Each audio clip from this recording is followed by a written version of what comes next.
yang dibukakan tentang kelompok kecil. Saya akan coba share ya untuk malam ini untuk topik kita malam ini. Ya, mudah-mudahan udah kelihatan ya. Sudah Bang, udah kelihatan. Sudah ya. Hmm. Ya, topik yang diberikan yaitu kekuatan dan dampak kelompok kecil sebagai pilar kekristenan. Itu yang kita mau bahas pada malam ini. Nah, pendahuluannya kita malam ini jelas yang kita bahas itu soal kelompok kecil gitu. Apanya yang kita mau bahas tentang kekuatan dan dampaknya. Jadi apa kekuatan dan dampak kelompok kecil. Lalu sebagai pilar kekristenan. Tentu teman-teman jangan salah paham. Ini tidak dimaksudkan untuk setara dengan Tuhan Yesus bagi pilar Kristen. Jadi kalau kekristenan tanpa Tuhan Yesus is nothing gitu. Ya kan, jadi Tuhan Yesus tentu pilar utama kekristenan ataupun Alkitab gitu. Alkitab juga pilar utama kekristenan. Atau bahkan mungkin pengakuan iman rasuli, walaupun itu tentu di bawah Tuhan Yesus atau Alkitab, tapi itu pun satu pilar yang sangat kuat gitu ya. Dan Trisola ya, walaupun malam ini ada Sola Gracia juga. Sola mungkin tahu Trisola ya, jadi Sola Gracia, Sola Scriptura, dan Sola Fide. Tiga sola itu juga salah satu pilar kekristenan yang sangat kuat gitu.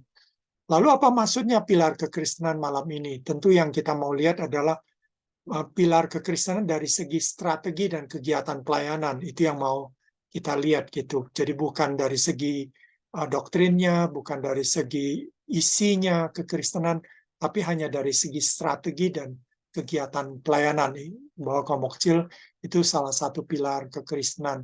Kenapa kita bilang begitu? Nanti kita akan lihat beberapa contoh ya. Pertama, misalnya kelompok kecil di Perjanjian Lama. Jadi dari Perjanjian Lama pun kita sudah lihat adanya kelompok kecil gitu ya. Jadi kalau di Perjanjian Lama tuh kita bisa lihat bahwa keimanan itu semua berbasiskan keluarga gitu. Kita bisa lihat ada Bapak Abraham, Ishak, dan Yakub, dan selalu akhirnya Bapak Abraham dengan Sarah, dengan Ishak gitu ya, satu keluarga kecil. Kadang-kadang dengan pembantunya ya, ada Elimelek kalau nggak salah, hambanya itu gitu, satu keluarga kecil saja.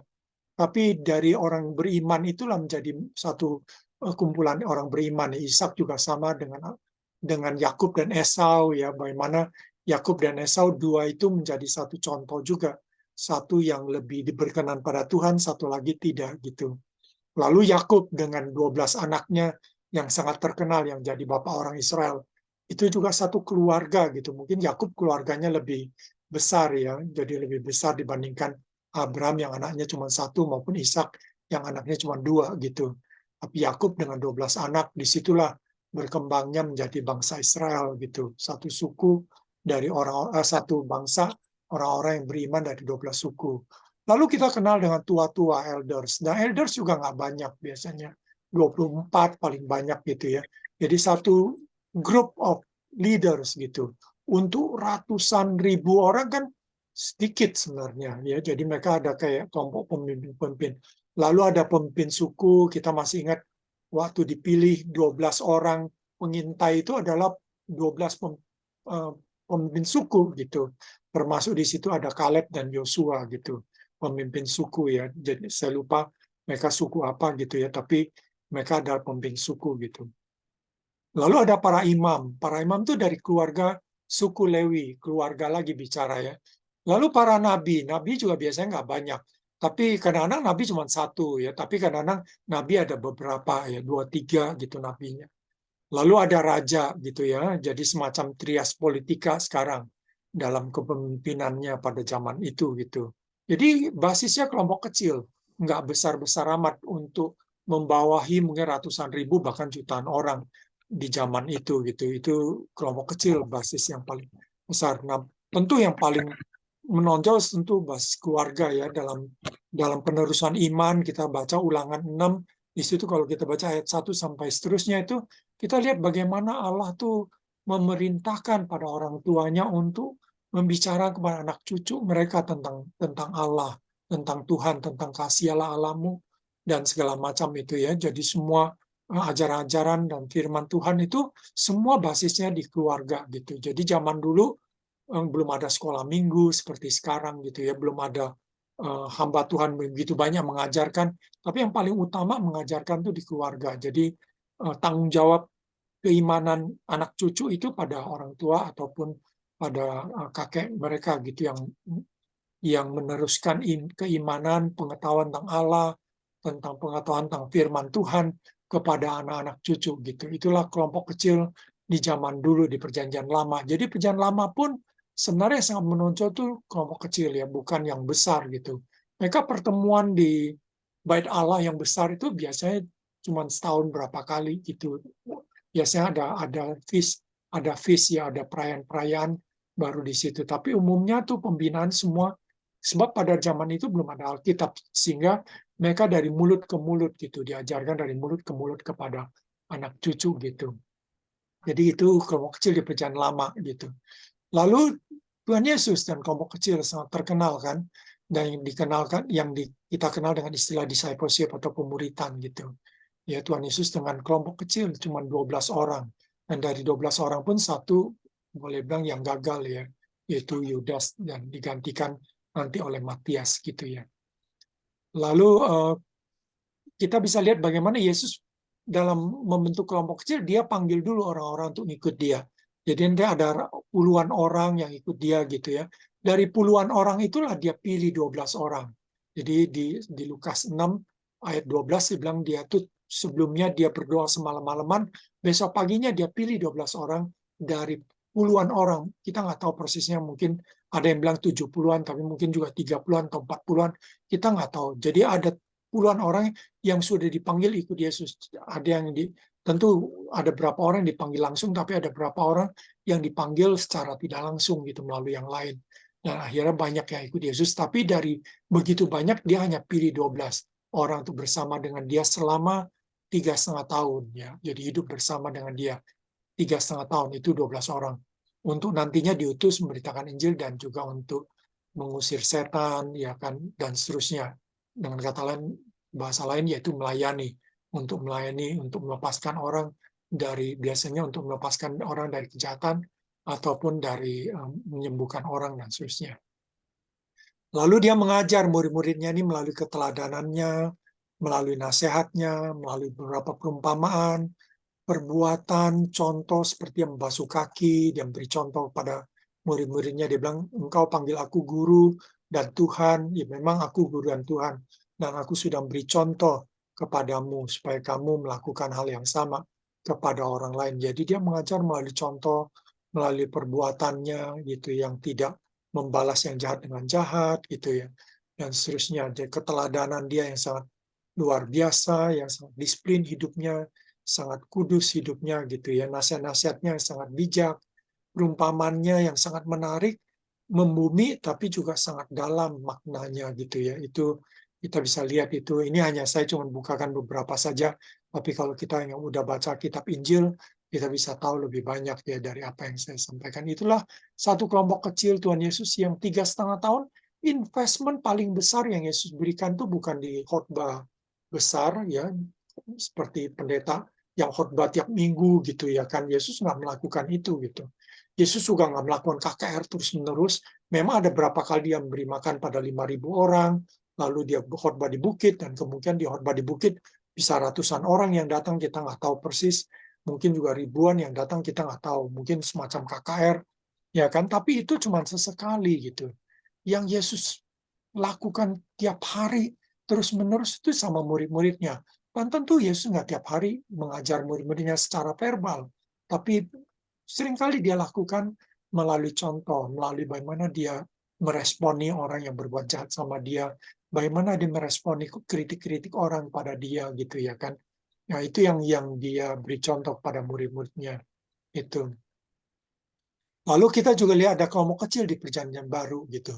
Ya, mulai dari para penatua gereja termasuk pendeta, penginjil dan pengajar, itu kelompok kecil. So, dalam satu gereja hanya kelompok kecil ini. Ya memang kalau gerejanya ribuan ya, jemaatnya ya, gereja yang ribuan, mungkin penatuannya bisa sampai 40-50 orang, cukup besar gitu. Tapi umumnya gereja nggak sampai segitu besar. gereja kan rata-rata cuma 200, 300, 400 orang. Itu penatua cuma belasan orang biasanya gitu ya. Nah, termasuk penginjil, pengajar juga nggak banyak gitu. Lalu pembinaan di keluarga-keluarga, didiklah mereka di dalam ajaran dan nasihat Tuhan. Jadi sebenarnya firman Tuhan Anda bilang, orang tua tuh harus mendidik anak-anak mereka dalam ajaran dan nasihat Tuhan. Jadi sebenarnya pembinaan dalam keluarga kelompok, jadi kelompok kecil. Saya dengan 3 anak saya gitu ya kan. Di situ pembinaan yang terjadi yang paling utama saya bagikan kepada anak-anak saya. Saya ajarkan anak saya tentang kitab Injil gitu pada mereka. Saya juga pernah ajak mereka baca Amsal untuk belajar tentang hikmat dan seterusnya misalnya.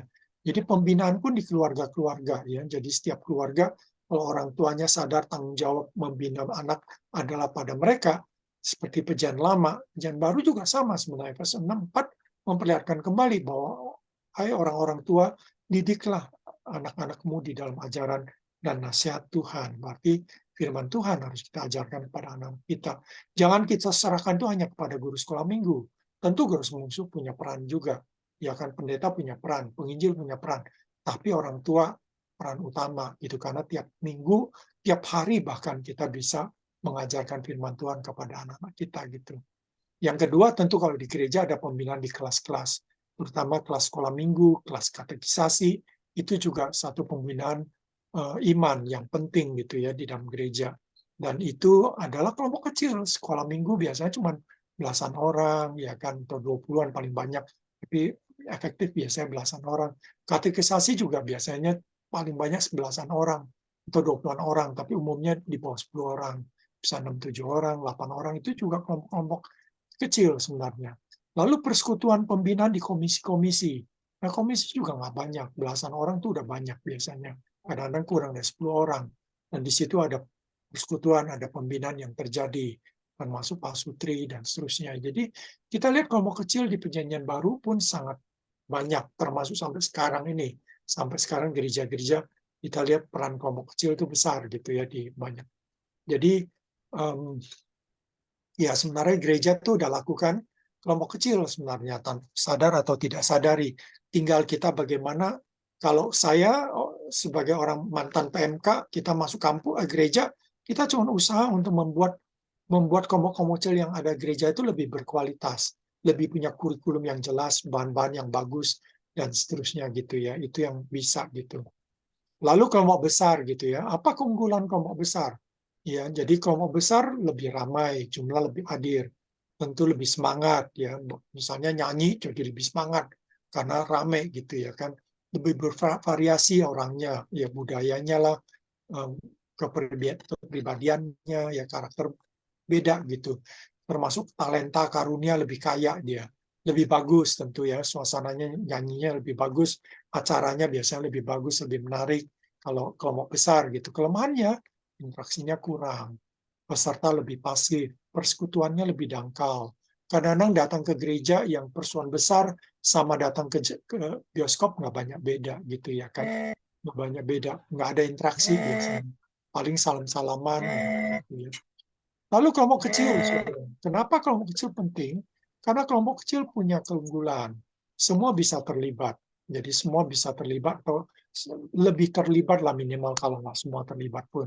Kesempatan berinteraksi juga lebih besar. Jadi karena orangnya dikit, kita bisa langsung ngobrol gitu. Ya kan, kalau di kelompok besar semua ngobrol akhirnya kan buyar itu ya kan. Lalu bisa bersekutu lebih dalam kalau kita mau share pergumulan di dalam pekerjaan, dalam keluarga, ya untuk didoakan, jadi bisa bersekutu lebih dalam gitu. Jadi kalau kita menghadapi masalah, kita bisa sharing, bagikan kepada yang lain untuk didoakan, untuk mendapat masukan dari orang lain.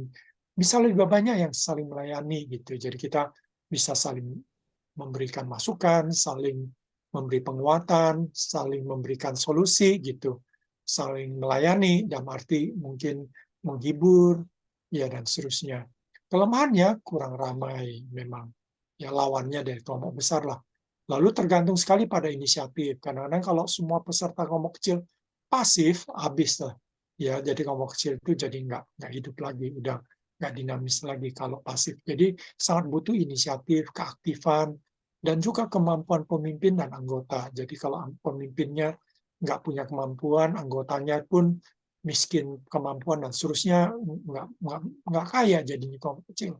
Ya kan, itu nggak kaya gitu. Jadi banyak kelemahan juga kelompok kecil, tapi banyak kekuatan yang kelompok besar nggak miliki, yang kelompok kecil miliki. Jadi kita mesti sadar masing-masing itu penting gitu. Nah, kekuatan dan dampak kelompok kecil itu, jadi kalau simpulkan ya, jadi tadi kan kita bahas tentang kekuatan dan dampak kelompok kecil sebagai pilar dari kekristenan. Nah, kekuatan dan dampak kelompok kecil, kalau kita simpulkan berarti terjadi saling menguatkan dan membangun dalam melakukan firman. Ya, Kisah Rasul 2:46, di situ jemaat yang 3.000 orang itu yang bertobat menerima Tuhan Yesus, mereka berkumpul tiap-tiap hari di Bait Allah dan juga berkumpul di rumah masing-masing, saudara. Jadi di rumah mungkin bergiliran. Tentu kalau di rumah nggak bisa kelompok besar kan.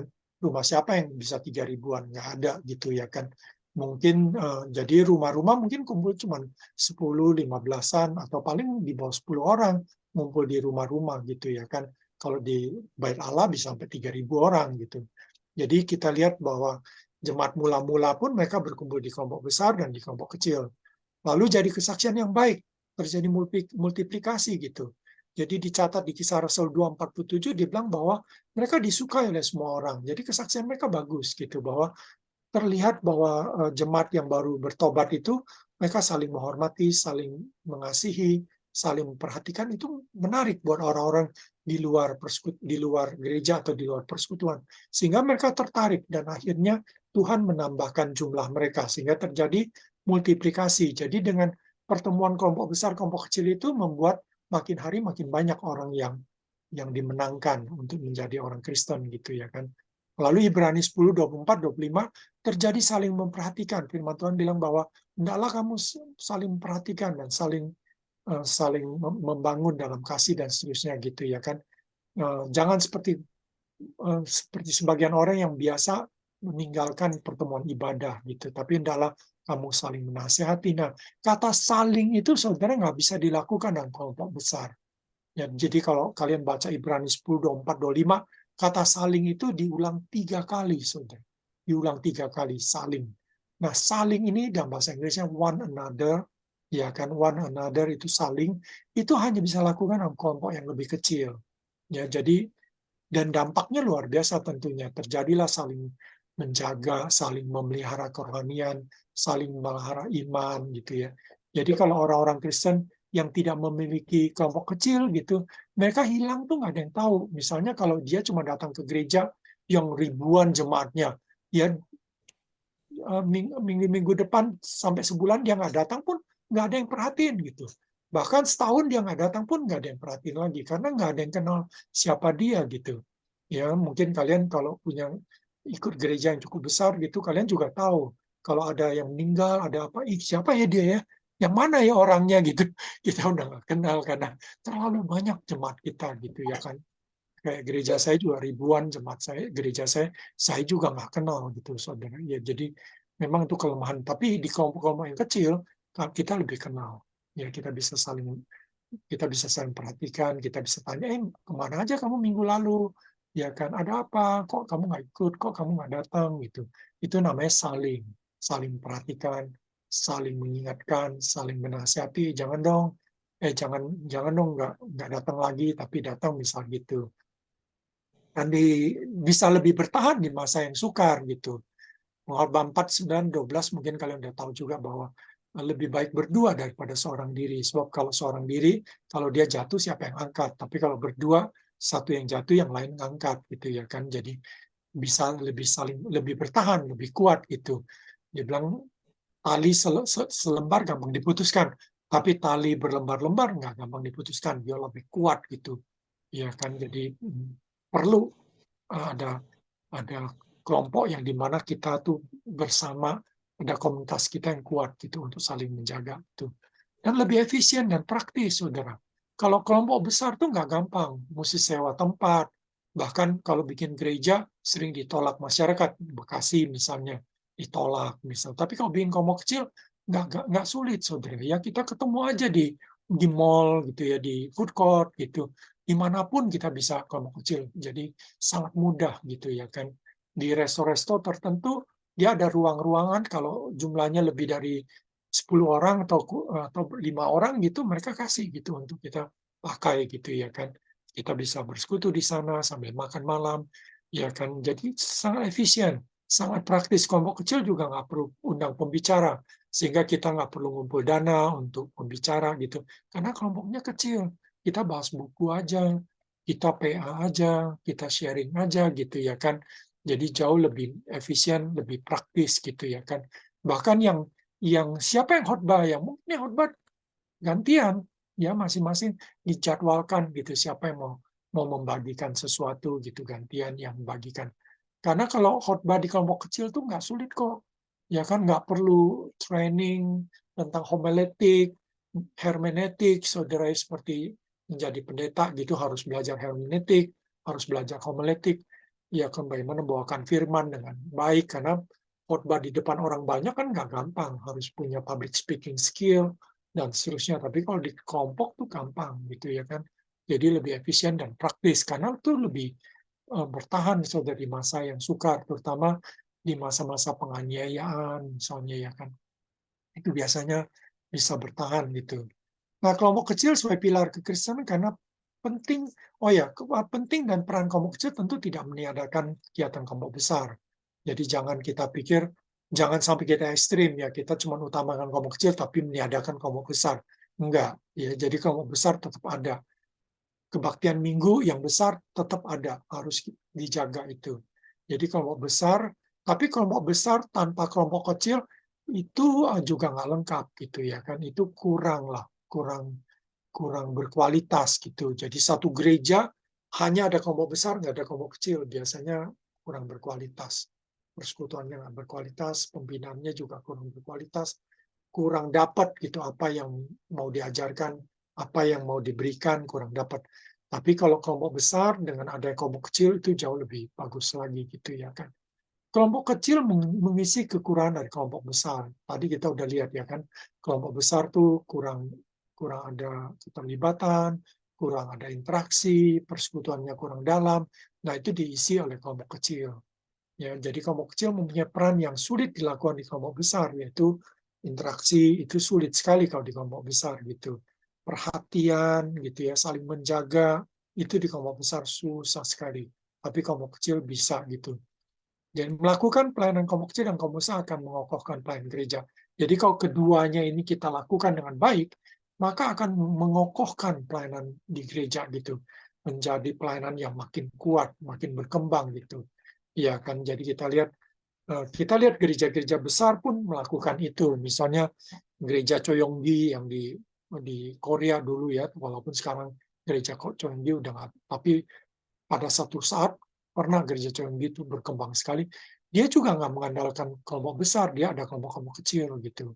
CCF Singapura, Filipina, dia juga ada kelompok kecil yang sangat terkenal, ya kan. JPCC yang terkenal Jakarta yang berkembangnya luar biasa, dia juga punya kelompok kecil yang namanya DETS misalnya itu ya. Jadi mereka tuh punya kelompok-kelompok kecil untuk memperkuat kelompok besar mereka gitu ya kan. Karena itu kelompok kecil penting gitu ya. Jadi kita berharap ke depan juga AKBP mungkin akan mengembangkan itu juga, GPIB, GKI akan mengembangkan kelompok-kelompok kecil di gereja ya. So kalau mereka nggak mengembangkan, yang biasanya bertahan hanya orang-orang yang aktif. Kalau dia aktif di HKBP, dia aktif di Naposo atau di mana, dia bisa bertahan karena dia merasa dijaga, saling menjaga. Karena biasanya kalau dia aktif, dia bisa aktifnya dalam kelompok kecil, entah itu pengurusan, entah itu dalam paduan suara gitu, kelompoknya lebih kecil gitu. Tapi yang kelompok besar yang cuma datang seminggu sekali gereja itu biasanya hilang begitu aja gitu ya kan. Jadi kalau mau menjaga supaya jemaatnya nggak hilang, maka kelompok kecil mesti ada, mesti banyak gitu. Sama mungkin kita juga ya persekutuan alumni kadang-kadang kalau cuma mengandalkan persekutuan besar gitu, itu juga nggak bertahan lama gitu. Perlu ada kelompok-kelompok kecil gitu ya. Jadi dulu masih mahasiswa saya masih ingat bahwa kelompok kecil itu kayak pilar-pilar bagi satu bangunan gitu. Jadi bangunan makin besar membutuhkan banyak pilar untuk menopangnya. Jadi yang menopang tuh pilar-pilarnya. Nah pilar-pilar inilah kelompok-kelompok kecil yang akhirnya menopang persekutuan besar gitu. Ya, jadi perusahaan besar makin besar karena kelompok kecilnya makin banyak. Makin banyak kelompok kecil, dia makin besar gitu ya. Nah, alumni kalau nggak bersekutu, saudara, cepat atau lambat akan alami kemunduran rohani. Nah, bersekutu di sini maksud saya tentu bersekutu dalam yang lebih intens, bersekutu yang lebih meaningful, yang lebih berkualitas. Dan biasanya ini dalam kelompok yang lebih kecil gitu. Jadi kalau alumninya nggak ikut persekutuan dalam kelompok yang lebih kecil, di mana lebih intens, lebih saling menguatkan, saling bangun, biasanya akan mengalami kemunduran rohani. Makin lama makin akan serupa dengan dunia gitu, nggak serupa dengan Kristus lagi. Dia akan makin materai, dia akan makin banyak stres, khawatir gitu kayak dunia lah. Nggak banyak bedanya, dia akan menghalalkan cara, saudara. Dia akan banyak tidak lagi hidup dalam sukacita Tuhan, tapi lebih banyak hidup dalam kemarahan, dalam mungkin bahkan dalam kata-kata yang penuh dengan makian gitu ya kan. Jadi udah buruk banget kesaksiannya. Jadi biasanya tidak lagi jadi berkat dalam masyarakat gereja maupun keluarga. So, bahkan keluarga pun mereka udah nggak jadi berkat gitu ya. Mungkin anak-anaknya juga udah nggak happy dengan orang tuanya karena orang tuanya tuh benar-benar apa ya istilah mereka menyebalkan mereka lah, bikin mereka capek gitu. Jadi orang tua yang tidak menjadi berkat buat anak-anaknya. Gereja juga tidak jadi berkat, kita tukang kritik, ke gereja cuma lihat kelemahan-kelemahan gereja, mengkritik saja, ya lihat persekutuan juga, kritik saja persekutuan, tapi nggak bersikap yang positif, yang nggak bersikap yang kontributif, yang memberi solusi, tapi hanya mengkritik saja, saudara. Lihat pemerintahan pun cuma bisanya kritik, saudara ya. Lihat masyarakat cuma kritik, ya kan. Do nothing sebenarnya kita ini ya. Mengasihani diri, jadi itu biasanya alumni-alumni yang tidak lagi dekat dengan Tuhan gitu ya kan. Jadi kalau kita punya persekutuan tujuannya untuk dekat dengan Tuhan, bukan untuk menjadi eksklusif di persekutuan itu. Tapi persekutuan itu menolong kita untuk supaya kita tetap masih punya persekutuan dengan Tuhan yang akrab, yang intim gitu. Itu ciri persekutuan yang baik ya. Persekutuan baik itu mengingatkan kita akan pentingnya persekutuan dengan Tuhan gitu. Dekat dengan Tuhan. Sehingga kita, karena kalau kita nggak dekat dengan Tuhan, kita seperti carang yang tidak tinggal dalam Tuhan. Carang itu lama-lama akan kering, akan dibuang orang, diinjek-injek orang, akan jadi bahan bakar saja, saudara. Tapi carang yang dekat dengan Tuhan, carang itu akan terus bertumbuh, mendapatkan aliran sumber rohani yang penuh sukacita, berbuah banyak, daunnya selalu hijau, penuh sukacita, punya kesaksian yang baik, saudara itu. Jadi, biarpun kita alumni, saudara, kita alumni, makin kita alumni, saudara, dulu kita waktu mahasiswa, kita rasakan betapa indahnya kalau kita dekat sama Tuhan. Kalau kita kasih waktu, sisihkan waktu kita untuk berdoa, untuk bersekutu dengan Tuhan, betapa indahnya. Apalagi alumni, saudara, karena kehidupan alumni jauh lebih berat, ya kan? Beban di keluarga, beban keuangan, beban dengan anak-anak, konflik dengan suami dan istri, itu semua jadi beban-beban yang makin hari makin besar, saudara. Makin kita nggak dekat sama Tuhan, kita makin tertekan, kita makin nggak kuat sebelum menghadapi semua itu. Ya, kita cuman taunya, aduh rasanya kita udah pengen teriak saja dengan masalah yang kita hadapi. Tapi kalau kita dekat dengan Tuhan, kita dapat ketenangan. Walaupun masalah yang kita hadapi sama, tapi kita punya ketenangan jiwa, ya ketentraman jiwa, mendapatkan hikmat, mendapatkan sukacita, hati tetap bersyukur kepada Tuhan karena tahu bahwa Tuhan itu baik. Tuhan itu bekerja, Tuhan itu menolong, Tuhan itu tidak meninggalkan kita, gitu ya kan.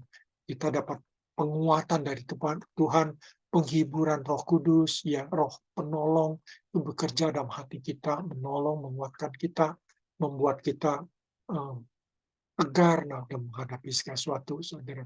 Tetap sukacita dalam menghadapi segala sesuatu. Nah, kalau enggak, saudara, maka kita ngalamin lah, nggak jadi berkat. Sehingga kita ngalamin pembinaan dan pelayanan yang dialami waktu mahasiswa, kayak jadi sia-sia, kayak nggak ada artinya, saudara. Memang pembinaan pelayanan yang dialami waktu mahasiswa, itu tidak segala-galanya. Itu tidak bisa bertahan untuk seumur hidup, enggak. Pembinaan dan pelayanan yang kita alami waktu mahasiswa, itu untuk menolong kita supaya makin dekat dengan Tuhan, supaya kita punya hubungan dengan Tuhan yang intim. Itu yang paling utama.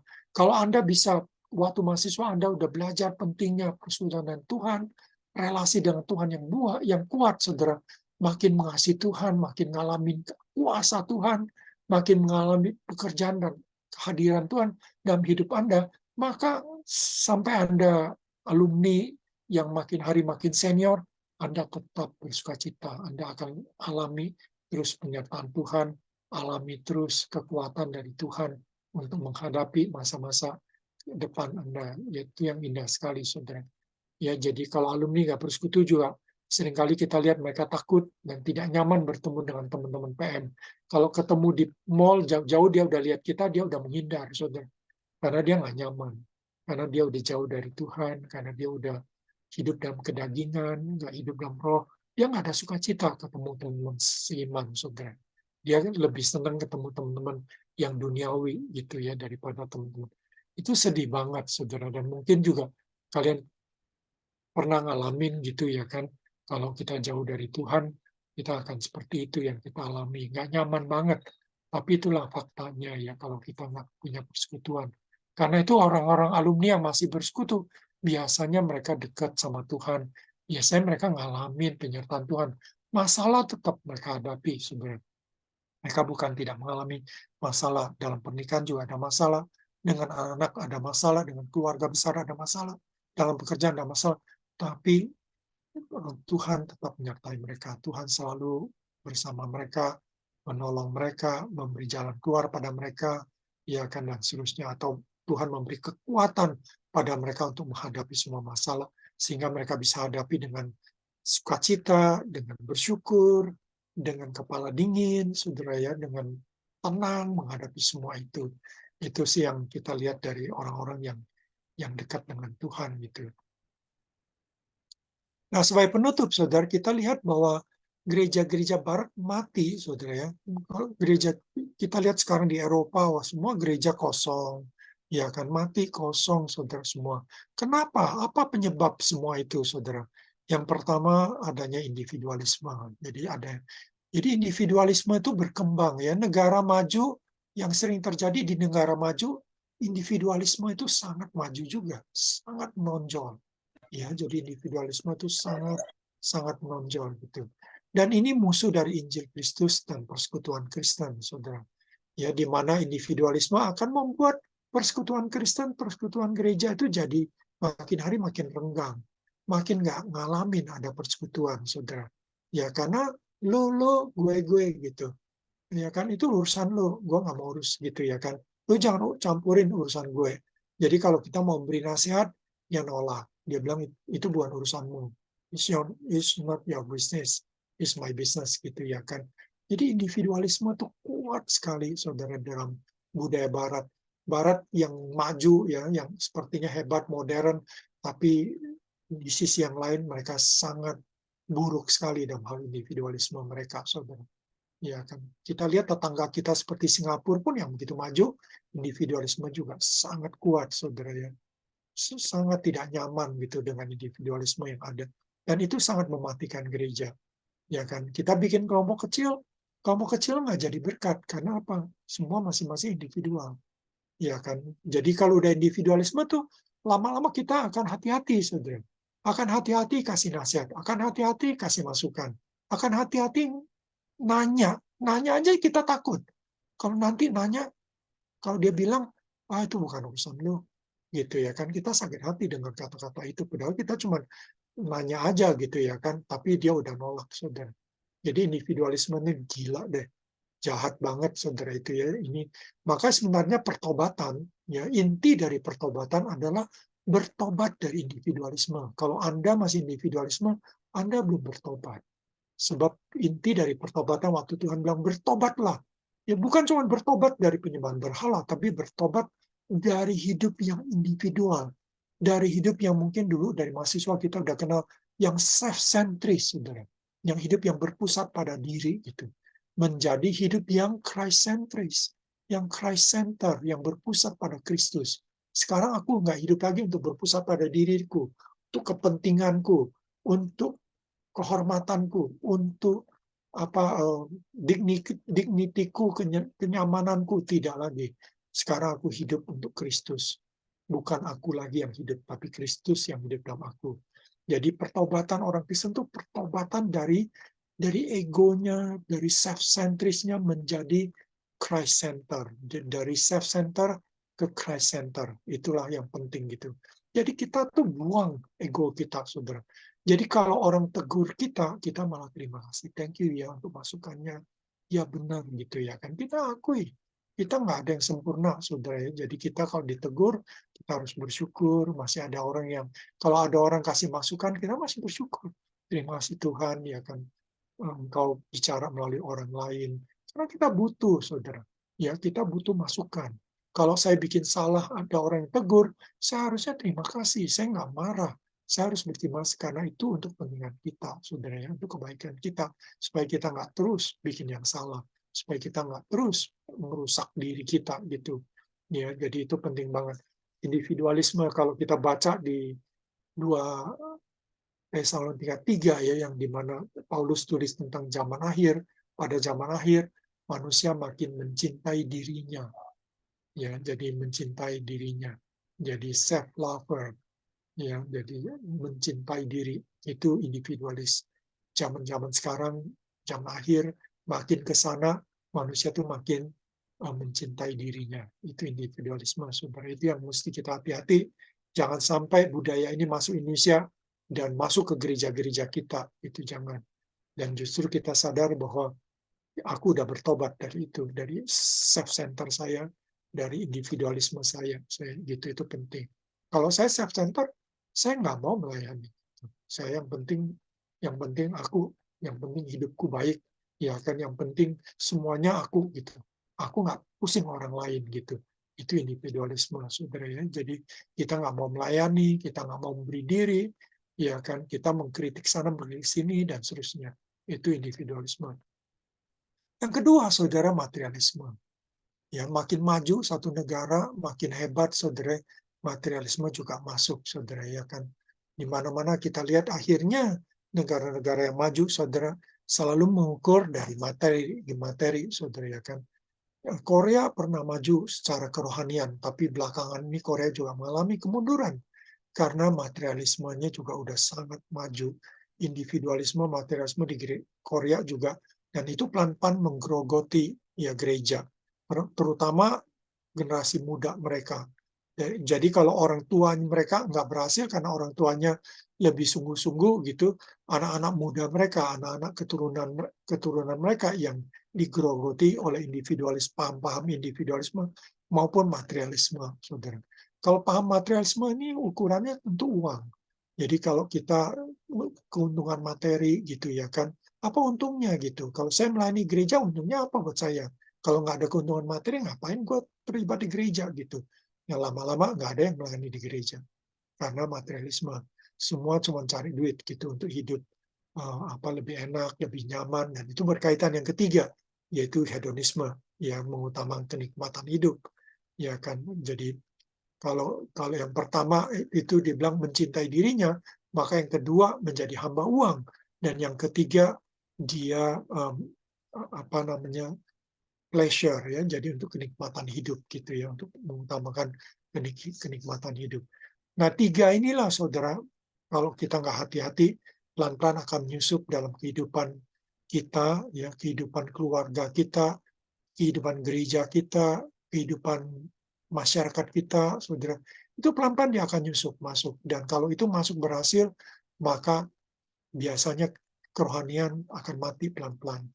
Gereja akan mati pelan-pelan. Dan gereja akan mulai kosong. Orang udah nggak mau ke gereja, saudara. Merasa itu nggak menguntungkan. Itu materialisme kan, lihat dari segi keuntungan.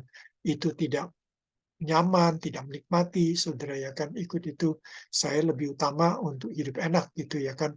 Jadi yang biasanya hedonisme mengutamakan makan-makan, mengutamakan minum-minum, mengutamakan ketawa-ketawa, ya hangout, main-main gitu ya kan. Hangout itu hedonisme banget gitu. Mengutamakan jalan-jalan mana-mana, bukan berarti nggak boleh rekreasi kita ya, tetapi rekreasi buat kita itu hanya apa ya, selingan. hanya sesekali. Tapi sekarang orang tuh rekreasi udah lifestyle, ya kan, staycation itu lifestyle. Jadi udah menghabiskan uang yang begitu banyak untuk memuaskan kenikmatan hidup kita gitu ya kan. Jadi 3 hal ini luar biasa, sangat luar biasa. Dan biasanya hedonisme membuat kita hidup dalam kedagingan. Jadi ketiga hal inilah, individualisme, materialisme, hedonisme, membuat kita hidup dalam kedagingan. Nah, kalau kita udah hidup dalam kedagingan, maka Roh Kudus sudah nggak berkuasa lagi dalam hidup kita. Kita udah singkirkan Roh Kudus dalam hidup kita, sehingga kita tidak lagi hidup dalam rohani kita, dalam roh kita, enggak. Sehingga akhirnya kedagingan kita yang muncul. Kalau udah kedagingan yang muncul, maka yang muncul menurut Galatia 5 ayat 19-20-an itu adalah amarah, percabulan, ya kan, perselisihan, semua itu yang muncul. Kedagingan semua itu ya, khawatiran, itu yang muncul gitu. Tapi kalau kita hidup dalam roh, maka buah roh yang muncul yaitu kasih, sukacita, damai sejahtera, dan seterusnya. Itu tentu sangat menyenangkan ya kalau kita bisa hidup dalam roh dan buah roh yang muncul. Tapi hidup dalam roh dan buah roh itu nggak populer di dunia Putus ya ini. Mas ya. Ya, nggak populer. Dunia yang kita hidupi, teman-teman yang kita temui, saudara ya, komunitas-komunitas yang kita temui, biasanya mengutamakan ketiga hal ini. Individualisme, materialisme, dan hedonisme. Suaranya putus-putus kayaknya. Enggak Kak, bagus suaranya Bang Tadus, bagus. Bagus kok Bang, bagus. Nggak putus-putus ya, berarti mungkin di tempat Anda aja. Iya, Kali di lagi. tempatnya Kak Sola mungkin itu. Oh iya. Silakan lanjut Bang. Oke, saya sebenarnya sudah selesai, ini udah penutup. Jadi, kelompok kecil akan sulit berjalan jika kita tidak atasi ketiga hal ini. Jadi, ketiga hal ini sangat penting untuk kita atasi, untuk kita bertobat dari pertobatan kita tuh nggak pertobatan sekali untuk seumur hidup. Tapi tiap kali kita sadari kita harus bertobat. Tiap kali kita sadari bahwa individualisme sudah menguasai aku, saya harus bertobat. Tiap kali materialisme sudah menguasai aku, sudah mulai merasuki aku, sudah mulai aku aku puja atau aku utamakan, aku mesti bertobat dari materialisme. Tiap kali hedonisme sudah mencoba menguasai aku, sudah mendominasi aku juga harus bertobat dari hedonisme. Sehingga akhirnya tidak lagi mempengaruhi ya. Kalau kita bisa mengatasi ketiga hal ini dengan baik, maka kita bisa bersekutu dengan lebih baik, baik bersekutu dengan Tuhan, maupun juga bersekutu dengan teman-teman yang lainnya. Nah, mungkin juga kelompok kecil kita di alumni kita harus saling mengingatkan ketiga hal ini itu ya. Untuk jauhi tiga hal ini, untuk kita atasi ketiga hal ini gitu ya.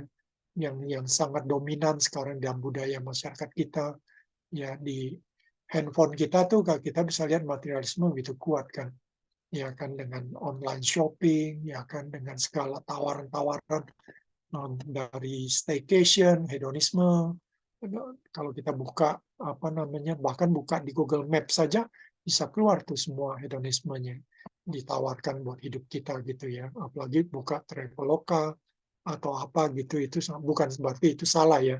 Sebenarnya itu nggak masalah kalau kita memang buka hanya untuk cari pesawat, hanya mau cari hotel kalau kita memang pergi. Tapi jangan buka kalau kita lagi nggak butuh gitu. Kalau Anda nggak butuh, jangan buka. Karena itu hanya tawaran-tawaran yang membuat kita untuk menginginkan hal-hal seperti yang kurang penting sebenarnya. Ya kan, yang sebenarnya sangat memboroskan hidup kita juga gitu. Saya lebih baik berusaha untuk hidup sesederhana mungkin supaya kalaupun Tuhan kasih uang sama saya, uang itu bisa kita tabung untuk kita kasih beasiswa kepada orang yang membutuhkan, ya kan, untuk mengangkat keluarga-keluarga dari garis kemiskinan dengan mensekolahkan mereka sampai ke perguruan tinggi, sehingga akhirnya kalau saya udah punya pengalaman banyak, saudara ya. Satu, dari sejak di Perkantas saya jadi staf, saya sudah pernah mendukung satu office boy di Perkantas, saudara, untuk sekolah. Akhirnya waktu dia bilang sama saya, Kak, dia dari Nias, dia bilang saya pengen di Jakarta ini selain kerja, saya pengen kuliah. Jadi tapi kuliah sebagai karyawan, jadi dia ambil kelas karyawan. Saya bilang, wah saya dukung sekali kalau kamu mau kuliah gitu ya. Apa yang saya bisa bantu? Mungkin kakak bantu saya untuk biaya kuliahnya gitu ya kan. Jadi kalau biaya hidup, dia kerja sekarang dengan biaya hidup dia bisa. Sebagian dari uang kuliah pun bisa, tapi nggak cukup gitu. Jadi dia minta saya bantu dia untuk uang kuliahnya. Akhirnya saya bantu dia sampai dia lulus, saudara. Dan nggak nyangka setelah berapa tahun kemudian, saudara, saya diundang sama dia ke Nia Selatan karena dia jadi camat sudah, saudara. Jadi kebayang nggak, dari seorang office boy akhirnya jadi camat, saudara. Hidupnya sekarang jauh lebih baik ya. Dulu dia kuliahnya di kampus yang nggak terlalu baik, anak-anaknya bisa kuliah di UMN, saudara. Wow, UMN itu kan kampus yang mahal, universitas multinasional, apa itu ya, multimedia, sorry, multimedia yang punya Kompas Group. Sampai saya bilang, ih, kamu kok mampu sekali ya bisa sekolahkan anak. Oh, cukup lah Kak, dengan gaji saya sebagai pegawai negeri, dengan level seperti itu, saya masih mampu kok sekolahkan anak saya di kampus seperti itu. Wow, saya kebayang waktu itu dia mungkin akan kirim anaknya kuliah di UKI gitu. Enggak, karena dia punya duit yang lebih banyak dari itu untuk kuliah yang lebih bagus dari kampus UKI gitu ya kan. Jadi kita lihat kalau kita angkat kehidupannya, yang lain juga yang dari Binjai kalau nggak salah kalau itu saya nggak kasih beasiswa pribadi, tapi kita ada beberapa orang, beberapa alumni yang kita biayai, mungkin ada belasan alumni kita biayai 4 mahasiswa dari Medan dan dari Binjai. Wah itu luar biasa, saudara. Satu kuliah terus kerja, dia bisa sekolahin adiknya kuliah, saudara. Lalu adiknya lagi. Jadi dari keluarganya 5 atau 6 saudara, 3 sudah kuliah semua dan akhirnya keluarganya bisa terangkat lah. Yang tadinya dari keluarga yang sangat miskin, yang orang tuanya nggak mampu. Yang lain juga demikian, saudara. Jadi ada beberapa yang kami bantu dan akhirnya bisa meningkatkan hidup. Saya waktu lihat tuh saya sangat terharu dan saya merasa, wah puji Tuhan ya kita bisa ambil bagian dalam beasiswa seperti ini. Ya karena itu kita semangat, akhirnya mulai ada ide untuk bikin yayasan, akhirnya muncullah Yayasan Kasih Bagi Negeri untuk menyekolahkan anak-anak dari pedalaman Kalbar, suku Dayak, maupun pedalaman dari NTT, ya kan, dari suku-suku di Timor yang miskin sekali untuk bisa kuliah di UKI, untuk nanti mereka balik ke daerah mereka dan membangun daerah mereka. Itu sih salah satu ya. Tapi ini nggak akan terjadi kalau saya hidupnya hedon sekali, materialisme sekali ini, dan individualisme. Kalau individualis, saya mikirin diri saya gitu. Saya kumpulin duit, jalan-jalan ke Eropa, kemana gitu ya kan. Pikirannya ke situ gitu. Kalau apapun pikirannya mau jalan-jalan di Indonesia aja gitu ya kan. Tapi kalau kita udah lepas dari individualisme, materialisme, dan hedonisme, kita bisa menahan diri. Kita bilang cukup beberapa tahun sekali baru kita jalan gitu. Kalau jalan pun yang dekat-dekat saja, nggak usah banyak habisin uang gitu ya kan, supaya kita masih bisa sisihkan uang kita untuk bantu orang lain yang membutuhkan gitu. Nah nanti kalau kita punya kelompok kecil, mungkin kita bisa saling mengingatkan, saling memberi contoh, bahkan bisa satu kelompok kita bisa kasih beasiswa untuk 1 anak atau 2 anak gitu ya kan, untuk akhirnya mereka bisa sampai lulus, sehingga terasa kelompok kecil itu nggak cuma berguna buat teman-teman yang ikut kelompok, tapi juga berguna buat orang lain gitu. Iya kan, itu satu hal ini.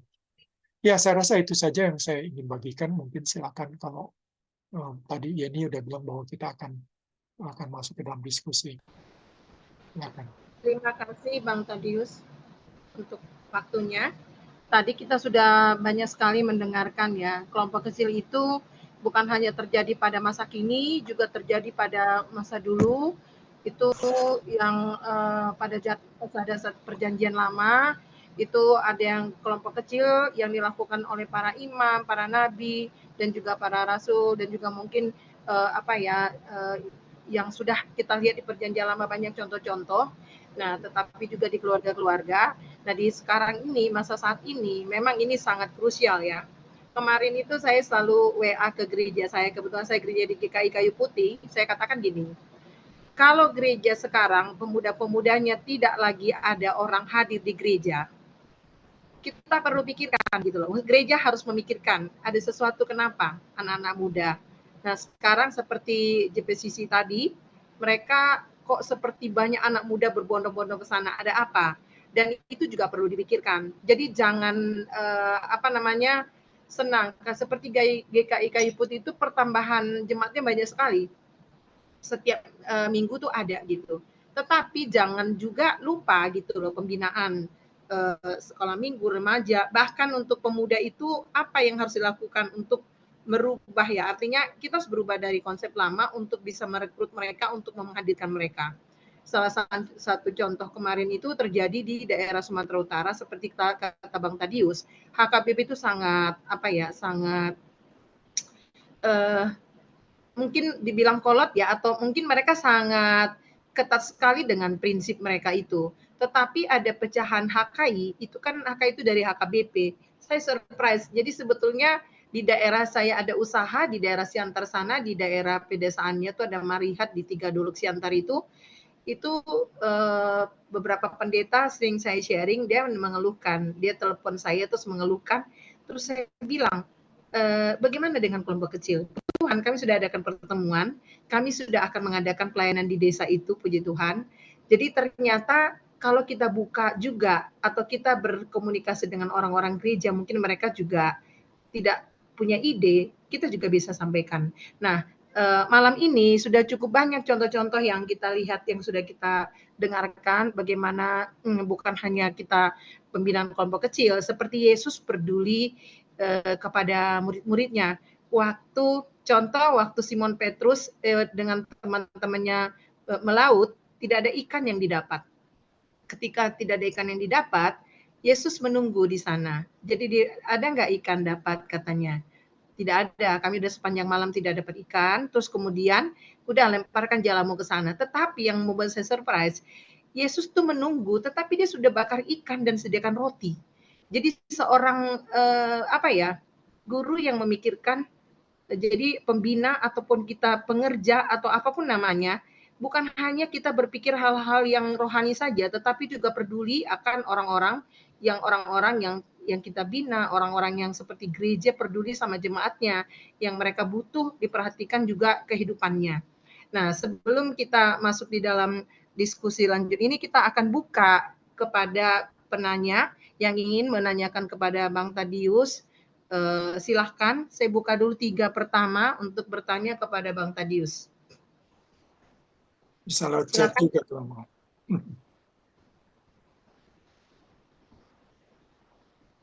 Silakan teman-teman. Di sini ada guru sekolah minggu, Monik, Bapak Bang Tadius tahu ya, dia guru sekolah minggu. Luar biasa pembinaan Ini aku sekolah minggu. boleh nanya nggak? Atau nanti Oh, di bagian silakan. Silakan, Mas. Ya, nggak apa-apa. Soalnya Jangan aku biasa dikasih bagian terakhir, Bang. Enggak, kali ini boleh. Kali ini kamu yang pertama. Bang, aku terus terang ya, dari dulu itu sangat menyadari bahwa kelompok kecil itu adalah hal yang sangat luar biasa untuk kekristenan. Tapi aku memang berkali-kali merupakan gambaran kegagalan kalau ngebina kelompok kecil. Walaupun aku sebenarnya adalah orang yang dibesarkan dari kelompok kecil dan manfaat kelompok kecil itu luar biasa.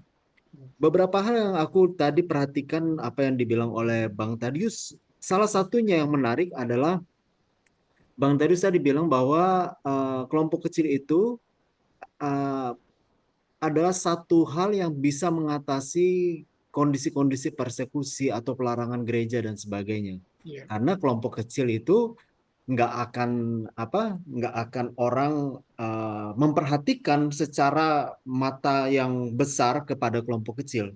Karena kelompoknya kan hanya kecil, beda dengan persekutuan-persekutuan besar yang kemudian akhirnya jadi dipersekusi. Nah, aku setuju sekali dan menurut aku gereja yang kuat itu harusnya dimulai dari sel atau kelompok kecil baru kemudian membesar. Nah, sekarang ini gereja-gereja dengan kemampuan mereka untuk mempromosikan diri, mempromosikan program-programnya, jadi seakan-akan terbalik. Gereja menjadi besar bukan didasarkan basic yang kuat yaitu kelompok kecil, tapi mereka besar dulu baru kemudian mereka berpikir bagaimana memperkuat. Nah, Bang, aku mau nanya. Itu tadi beberapa poin yang tadi aku tangkap dari apa yang Bang Tadius sampaikan. Aku mau nanya, Bang. Memungkinkan nggak sih sebenarnya dalam kondisi era teknologi seperti ini, itu kelompok kecil dibina melalui teknologi misalnya Zoom atau apa? Karena terus terang aku kendalanya itu dua sebenarnya. Pertama adalah waktu untuk membina membina kelompok kecil. Yang kedua adalah kendalanya aku nggak ngerti dari mana. Apakah ini kendala aku pribadi ya, Bang Tadus ya. Kalau aku masuk kepada sesuatu yang sifatnya baku atau sifatnya itu apa ya, terplanning, biasanya aku nggak betah. Nggak betah gitu. Jadi kalau misalnya aku harus bina kelompok kecil dengan menggunakan bahan-bahan tertentu, dengan menggunakan planning-planning yang tertentu, umumnya nggak jadi Bang. Itu gimana ya? Dan itu juga aku alami di kelompok kecil. Kan aku kelompok kecilnya dulu itu Kak Sola. Kak Sola di sini adalah pembina aku awal, kemudian Kak Erik, Bang. Kak Erik adalah pembina aku selanjutnya. Dan sampai dengan saat ini kami mentoknya selalu di kiri-kiri tajam. Karena terlalu banyak diskusinya, akhirnya nggak selesai-selesai itu bahan, dan itu kebawa-bawa sampai sekarang. Ketika aku bina kelompok kecil di PSKD 3 misalnya, atau misalnya ketika aku bina kelompok kecil di bekas SMA aku, nah kendalanya adalah mentoknya adalah ketika itu sesuatu hal yang sifatnya apa ya, tetap permanen kayak gitu loh. Itu gimana Bang Tadius cara ngatasinya? Ya, Itu sih dari aku. ya, masih. Ya, saya rasa itu ya pertanyaan yang bagus sekali, terutama tentang bagaimana dengan teknologi sekarang bisa dimanfaatkan untuk kelompok kecil. Saya rasa sangat. Kita harus bersyukur dengan adanya Zoom ini. Karena dengan ada Zoom ini sangat menolong kita untuk bisa bertemu walaupun di rumah masing-masing begitu. Itu satu hal yang menurut saya perlu kita syukuri. Bahkan sekarang KTB-KTB alumni itu bisa ada satu KTB dari Trisakti yang mereka sekarang bisa jalan sejak mahasiswa sampai sekarang masih jalan mereka. Umurnya udah 50-an rata-rata. Udah 50-an umurnya. Belum pensiun sih, tapi udah hampir 5-10 tahun lagi mereka akan pensiun. Nah, itu pesertanya tuh ada yang dari Malang, tinggal di Malang, terus karena udah pisah-pisah mereka semua. Ada yang Jakarta yang tetap dominan sih. Jakarta mungkin ada 4 orang, 5 orang. Sisanya di Malang. Terus ada yang di Vancouver, ada yang di Kanada. Itu masih ikut. Walaupun akhirnya dia di sana tuh kalau udah selesai itu udah jam 1 malam. Jam 1 apa ya? Malam kali mungkin. Karena mereka lakukannya pagi di sini gitu. Lalu di sana malam gitu. Itu yang dilakukan. Jadi Zoom itu sangat memungkinkan untuk ketemu. Beberapa kelompok kecil sekarang kita lakukan lewat Zoom. Itu paling mudah. Tapi tentu ada beberapa kriteria. Pertama mungkin kamera harus buka. Itu penting banget gitu ya kan. Sebab perlu interaksi soalnya. Kecuali tentu sekali dua kali kalau sinyalnya lagi buruk maka kameranya ditutup. Tapi secara umum kamera harus buka, itu satu yang perlu gitu. Nah, yang kedua tentang bahan. Nah, tentang bahan itu juga harus pintar sih, harus fleksibel. Jadi jangan terlalu kaku gitu ya memilih bahan. Sebab kadang-kadang bahan yang kita pikir bagus buat kita belum tentu bagus buat orang lain. Jadi kita harus pintar memilih bahan yang tepat gitu untuk teman-teman kita gitu. Memang bahan itu juga salah satu yang menurut saya gampang-gampang susah gitu. Nggak mau pakai bahan, boleh-boleh aja gitu. Itu juga boleh. Semuanya ada kelebihan dan ada kekurangan gitu. Ya kalau nggak pakai bahan, kekurangannya jadi kelompoknya mungkin lebih ke sharing misalnya. Jadi kurang banyak bisa belajar gitu. Kalau pakai bahan tuh jadi tergantung. Sekarang kita mau belajar firman Tuhan, mau belajar tentang Tuhan, atau kita mau untuk sharing gitu. Nah itu tentu yang paling baik saya rasa adalah dua-duanya. Tapi katakanlah kalau anggotanya yang ikut kelompok ini rata-rata mendapat pengajaran sudah bagus, rata-rata ke gereja yang baik-baik pengajarannya, maka mungkin yang mereka butuhkan bukan pengajaran, tapi yang mereka butuhkan kelompok kecil itu lebih banyak untuk penerapan, untuk bagaimana mengaplikasikan firman, itu kekuatan kelompok kecil. Jadi di kelompok kecil kita sharing tentang gimana kita mentaati firman Tuhan gitu. Bagaimana firman Tuhan itu kita hidupi. Itu yang perlu di kelompok kecil. Karena kalau cuma tentang apa itu firman Tuhan itu apa dan seterusnya mungkin di gereja mereka udah dapat. Jadi udah nggak terlalu perlu gitu. Maka PA-PA kalau udah untuk peserta yang sudah orang yang udah lama Kristen dan udah rajin ke gereja, pengajarannya udah cukup banyak, maka mungkin kelompok kecilnya lebih fokus kepada bagaimana kita menghidupi firman, bagaimana kita menerapkan firman. Itu yang penting gitu. Ya, jadi aku rasa Tentu Anda bisa lihat. Jadi kalau kalau yang Zoom meeting itu selain Zoom meeting ketemu itu juga di luar Zoom meeting interaksi melalui WA grupnya mesti hidup juga gitu. Jadi misalnya di WA group mereka share saat teduh mereka dapat apa gitu. Nanti kalau di minggu itu banyak dibahas atau di bulan itu banyak dibahas tentang kekhawatiran, maka di dalam pertemuan berikutnya kita sharing gitu. Kita sharing tentang bagaimana masing-masing menghadapi kekhawatiran sehingga bisa saling membangun, saling menguatkan. Kalau dalam bulan itu banyak bahas tentang konflik gitu, mungkin bulan berikutnya di kelompok kecil bulan berikutnya kita akan angkat isu konflik itu, ya kan? Jadi kita udah bulanan, ayo kita mungkin sebagai pemimpin Bung Enos cuman akan menolong bikin semacam sedikit alurnya, sedikit sistematikanya gitu. Misalnya konflik yang kita sering alami itu konflik dalam bentuk apa gitu ya kan? Apakah konflik pernikahan, konflik dalam kerja gitu ya kan? Kalau konflik kerja berarti kita akan bahas apa yang penyebab konfliknya, kenapa bisa konflik, lalu bagaimana kita menghadapinya selama ini. Nah, bagaimana seharusnya? Jadi bagaimana kita hadapi selama ini berarti yang itu realisnya seperti itu. Tapi kita juga mau idealisnya kan. Seharusnya kalau kita yang udah tahu firman Tuhan, kalau kita ingat firman-firman Tuhan yang kita udah pernah baca, mestinya menghadapi konflik itu seperti apa mestinya. Nah itu kayak gitu ya. Jadi pemimpin cuma menyiapkan beberapa kerangka diskusinya gitu, untuk akhirnya diskusikan dalam kelompok kecil gitu. Tapi lakukanlah itu dengan sedikit fleksibel, jangan kaku gitu ya, agak ngalir gitu. Saya rasa itu penting sih mungkin. Menjawab nggak ya kira-kira ya Enos ya? Sangat menjawab, Bang. Hmm. Artinya aku sekarang bisa mengerti bahwa istilahnya tidak harus kaku kepada buku Buku ya, bahan panduan nggak kan. perlu Karena ya. iya, karena selama ini gagalnya aku tuh di situ. Iya, betul. Kalau Karena kita pilih buku mereka nggak suka, ya udah iya itu. gini sudah. Heeh. Iya, Setuju, susah setuju. soalnya kalau buat kita membaca buku itu kita dapat banyak, buat mereka enggak, Belum tentu ya. belum tentu. Heeh. Jadi mendingan kita ngomongin apa yang udah real, udah realis, Oke. yang realistis, yang sering diomong. Makanya ada WA group penting. Soalnya kalau ada WA group jadi tahu apa yang didiskusikan selama seminggu, selama 2 minggu, selama 3 minggu, sehingga Bang, itu bisa diangkat jadi isu.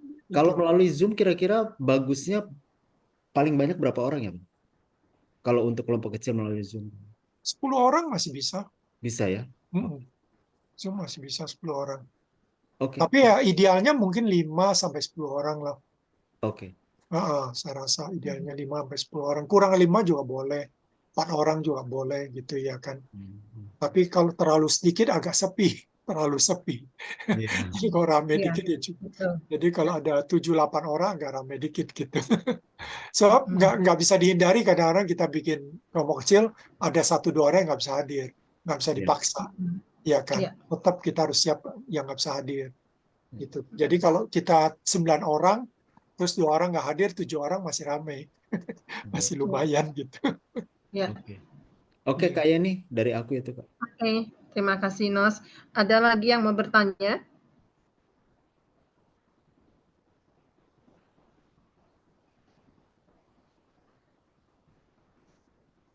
Halo?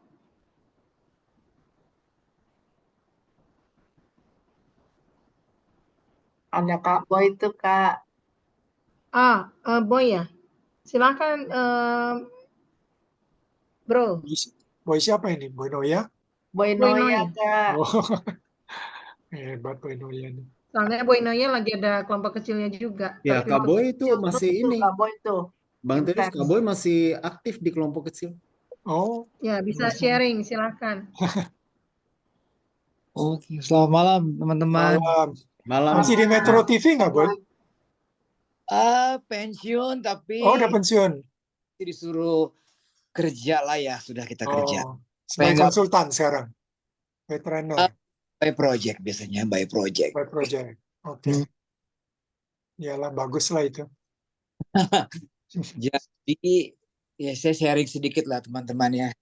Sampai saat ini saya masih mimpin kelompok kecil, masih. Kelompok saya tadi Bang Tadius singgung date ya. Memang saya pemimpin leader untuk date. Date saya ini couple. Jadi saya memimpin keluarga, teman-teman. Date member saya ini ada 8 keluarga, termasuk saya. Berbagai latar belakang, suku juga, dan complicated lah pokoknya. Tapi itulah yang saya hadapi, Bang Tadius dan teman-teman. Ketika memimpin itu, tentu saja visi ini saya dapat di kampus lah ya. Saya dapat di kampus, jelas itu kuat sekali, Bang Tadius. Visi kelompok kecil ini. Jadi ini yang membuat saya masih bertahan lah ya. Saya pikir visi ini membuat saya masih tetap punya connect dengan Tuhan, terus dibentuk oleh Tuhan dan juga dipercaya untuk memimpin. Karena begitu kita dipercaya ya berarti kita tanamkan hidup kita di kelompok itu. Nah, di kelompok keluarga saya buatnya 2 minggu sekali, teman-teman. Bang tadi kami nggak bisa di urban city kayak seperti kita ini, seperti Bang Enos share tadi, gimana ketemunya ya. Apalagi waktu pandemi itu memang pola melalui Zoom itu sangat efektif sekali. Justru itu yang membuat gereja, yang menguatkan gereja melalui kelompok-kelompok kecil yang tetap ada berjalan selama pandemi. Dan ironisnya sampai sekarang juga masih ada yang melakukannya melalui Zoom. Saya hybrid. Jadi sebulan sekali itu saya pasti ketemu. Dan besok rencana kami ketemu, teman-teman. Kami ketemu, semua keluarga ketemu. Kita jalan-jalan di Car Free Day. Jadi ceritanya gitu. Jadi bawa anaknya, bawa keluarganya. Ada yang bawa cucunya juga. Karena kebanyakan dari mereka tuh masih muda-muda sekali. Cuma saya dan ada 1 keluarga yang udah dewasa. Nah, menjadi pemimpin di date keluarga itu baru saya ngalami ya. Seperti bayangkan ada yang mau cerai, kita harus hadapi itu gitu loh, teman-teman. Datang ke rumah saya nangis-nangis, kita one on one dengan 2 pasangan itu, mereka berantem depan saya. Bagaimana kita sebagai pemimpin mengatasinya ya? Tentu ada harus kecerdikan dan pengetahuan yang kita miliki, dan tentu pengalaman saya sudah 28 tahun berkeluarga, itu sangat-sangat membantu. Jadi akhirnya pasangan muda berdamai di rumah, tidak jadi cerai, dan semakin kuat sampai sekarang, semakin setia di date. Lalu ada pasangan lagi yang sampai sekarang mereka tidak bertegur sapa, bayangkan. Saya harus diperhadapkan dengan problem-problem kayak begitu, Bang Tadius. Yang tadinya saya nggak pernah hadapi di kampus kan. Di kampus saya mimpin KTB, mimpin kelompok kecil ya enjoy aja. Tapi begitu memimpin di gereja dan date membernya adalah keluarga, itu berbagai konflik saya harus hadapi seperti begitu. Bagaimana mereka pisah ranjang sudah bertahun-tahun, bagaimana ada yang survive cancer. Satu lagi, survive cancer kita harus hadapi juga seperti begitu. Nah, kita sebagai date leader menyikapi itu. Dan itu saya belajar banyak lah ya. Saya belajar banyak, perlu kerendahan hati, perlu persiapan, perlu sesuatu yang disengaja. Memimpin dia itu tuh sesuatu yang niat ya, sesuatu yang harus disengaja kita mengumpulkan mereka. Jadi nggak sekedar begitu saja terjadi. Jadi benar-benar ada sesuatu yang mendorong kita gitu. Hubungan kita dengan Tuhan itu yang membuat saya masih bertahan memimpin date, apalagi date keluarga seperti begini, Bang Tadius dan teman-teman. Jadi inilah sampai sekarang saya menghadapi itu, dan saya berdua istri saya memimpin itu. Jadi kita saling menguatkan. Kadang-kadang saya sudah enek ya dalam tanda kutip, ngadapin begini terus. Tapi istri menguatkan. Atau istri yang mulai lemah, saya menguatkan. Kita ada one on one, walaupun ada date yang setiap bulan, setiap 2 minggu sekali ketemu, tapi kita ada one on one, teman-teman. Jadi secara sengaja saya bertemu dengan 1 pasangan, kita ngobrol. Kita tanya apa masalahnya? Masalah keuangan, masalah anak, masalah kantor. Hal-hal yang mungkin ketika melakukan Zoom itu mereka tidak keluar. Tapi ketika kita bertemu one on one dengan mereka, kita buat schedulingnya, itu mereka keluar semua. Apa yang menjadi permasalahan mereka. Jadi sekali lagi, saya ingat perkataan Pak Stephen Tong ya, pemimpin itu tong sampah. Jadi ya saya harus terima juga apa yang jelek, apa yang pokoknya semua per problem itu kita hadapi gitu loh. Jadi ya sampai sekarang teman-teman, Bang Tadius, saya masih ada di dalam visi. Udah berapa lama Kak Boy? Saya sudah berapa 12 tahun di GPCC, udah hampir 15 tahun ya, 15 tahunnya itu mimpin. Dulu dipimpin, sekarang mimpin gitu loh. Ketika sempat ke Australia, saya ketemu dengan Ibu Linda, dokter Yahya ya. Bang Tadius tahu itu pasti. Iya, tahu. Iya, kami berdua lah berdoa semalam-malaman membuka kelompok kecil di Sydney pada waktu itu. Ya itu karena visi. Karena visi yang didapat di kampus UKI, saya berkesempatan untuk terbang di Sydney, dipertemukan dengan orang yang juga punya visi itu. Akhirnya kita mulailah mendoakan terlebih dahulu, ada KTB kecil, saya, Ibu Linda, Dokter Yahya, dan beberapa teman. Dan kita buat kelompok kecil. Dan puji Tuhan sampai sekarang sih masih ada katanya ya, karena sudah puluhan tahun saya tinggal. Dan balik ke Jakarta ya visi itu tetap ada. Jadi sampai sekarang di tengah-tengah kesibukan saya harus komit, harus komit untuk ketika saya mimpin kelompok kecil saya tepat waktu. Ketika Zoom pemimpin harus tepat waktu. Saya janji jam 7 saya buka Zoom.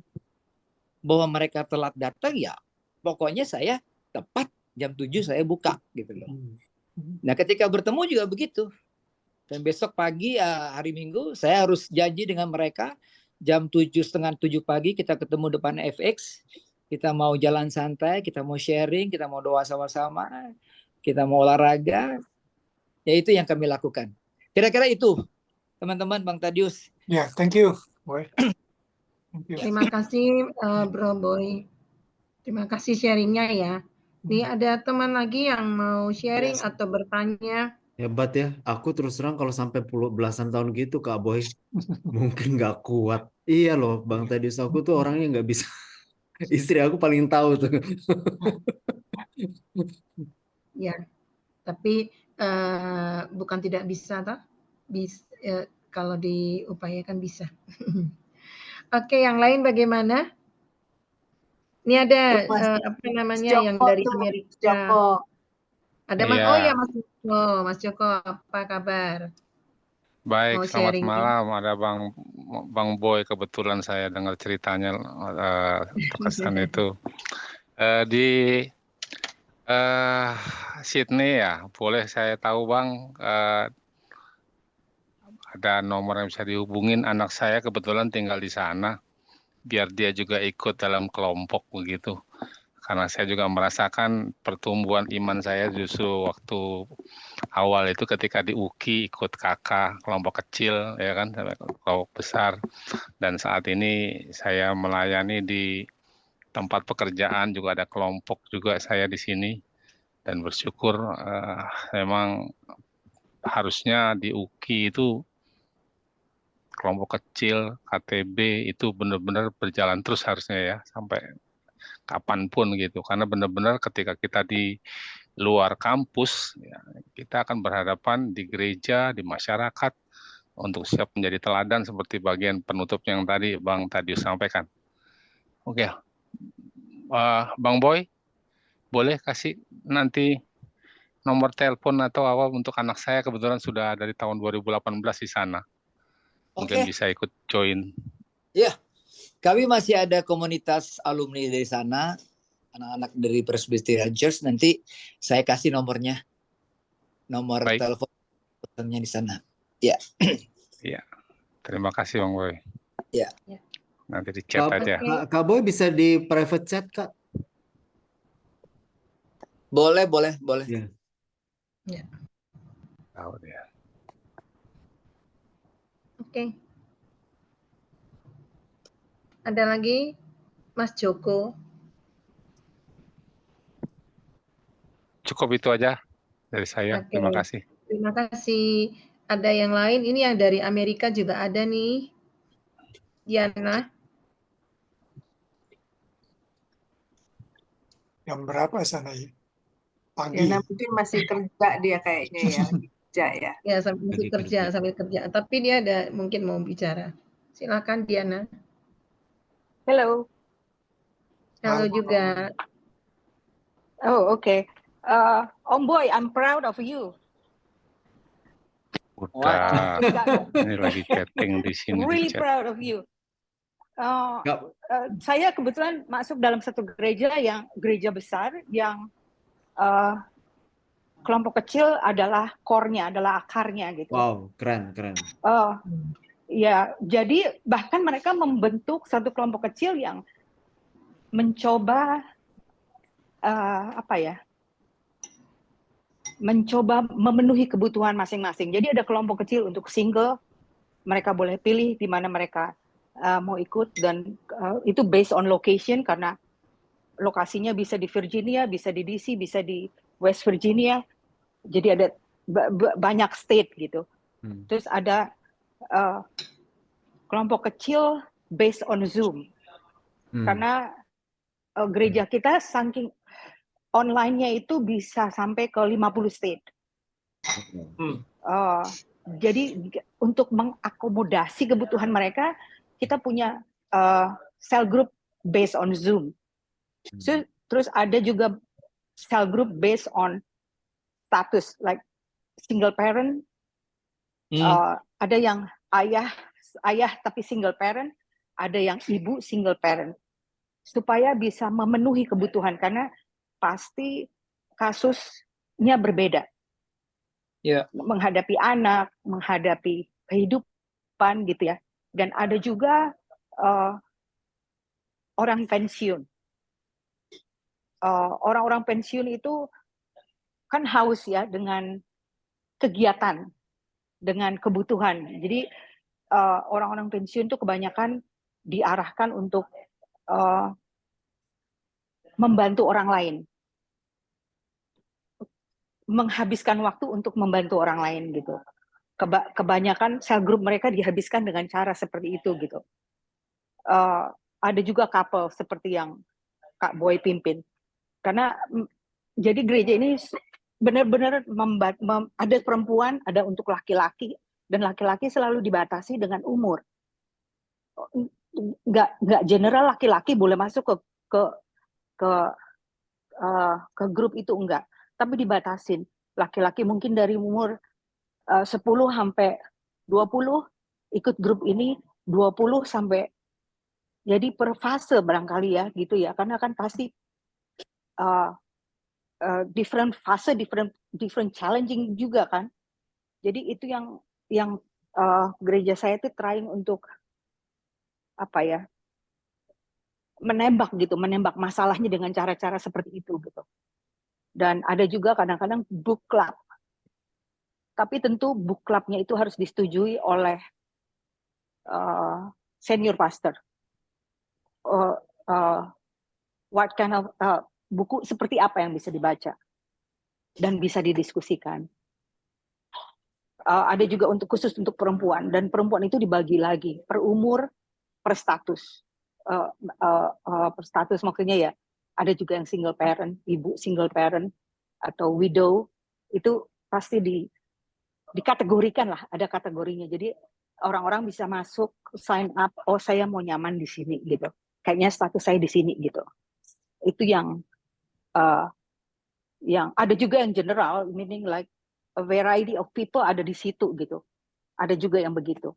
Jadi tergantung dari kita aja mau masuk, mau rasanya saya mau coba yang ini nyaman nggak ya, saya cocok nggak di sini gitu. Kalau nggak cocok mungkin nanti kita itu setiap buka kelompok kecil itu setiap akhir summer. Karena summer gereja berusaha memberikan kesempatan kepada keluarga untuk menghabiskan waktu mereka dengan keluarga. Summer itu bulan vacation buat di Amerika gitu ya. Nah, nanti udah mau mulai selesai summer, karena udara juga banyak orang yang stay, udahlah tinggal di rumah, nggak akan vacation gitu.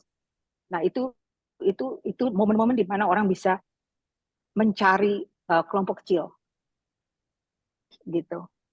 Itu aja share yang dari saya, tapi memang kelompok kecil itu luar biasa. Seperti yang Bang Tadius bilang, kecenderungan orang-orang Amerika itu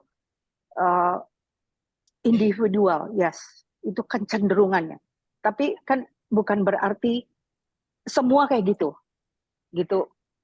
Gaya hidup dan culture di sini memang ada boundaries, nggak kayak di Indonesia gitu ya. Kalau di sini kan semua harus pakai boundaries, nggak bisa sembarangan mau tahu urusan orang gitu kan, nggak bisa gitu ya. Itu membuat kadang-kadang ada baik ada tidaknya. Itu membuat orang gampang feel lonely gitu. Gampang kayaknya aduh gue nggak dibutuhkan ya gitu loh. Kayaknya buat apa ya gue di sini gitu, ngapain gue di sini, seperti itu gitu, nggak ada yang perhatiin gue gitu, seperti itu. Tapi ya gereja yang saya datangi adalah the reason saya milih juga karena saya mau lihat core-nya ada kelompok kecil nggak, karena memang ya kita harus hidup cari kerja ya nggak, kebutuhan seperti itu nggak bisa diingkari gitu, memang dibutuhkan gitu.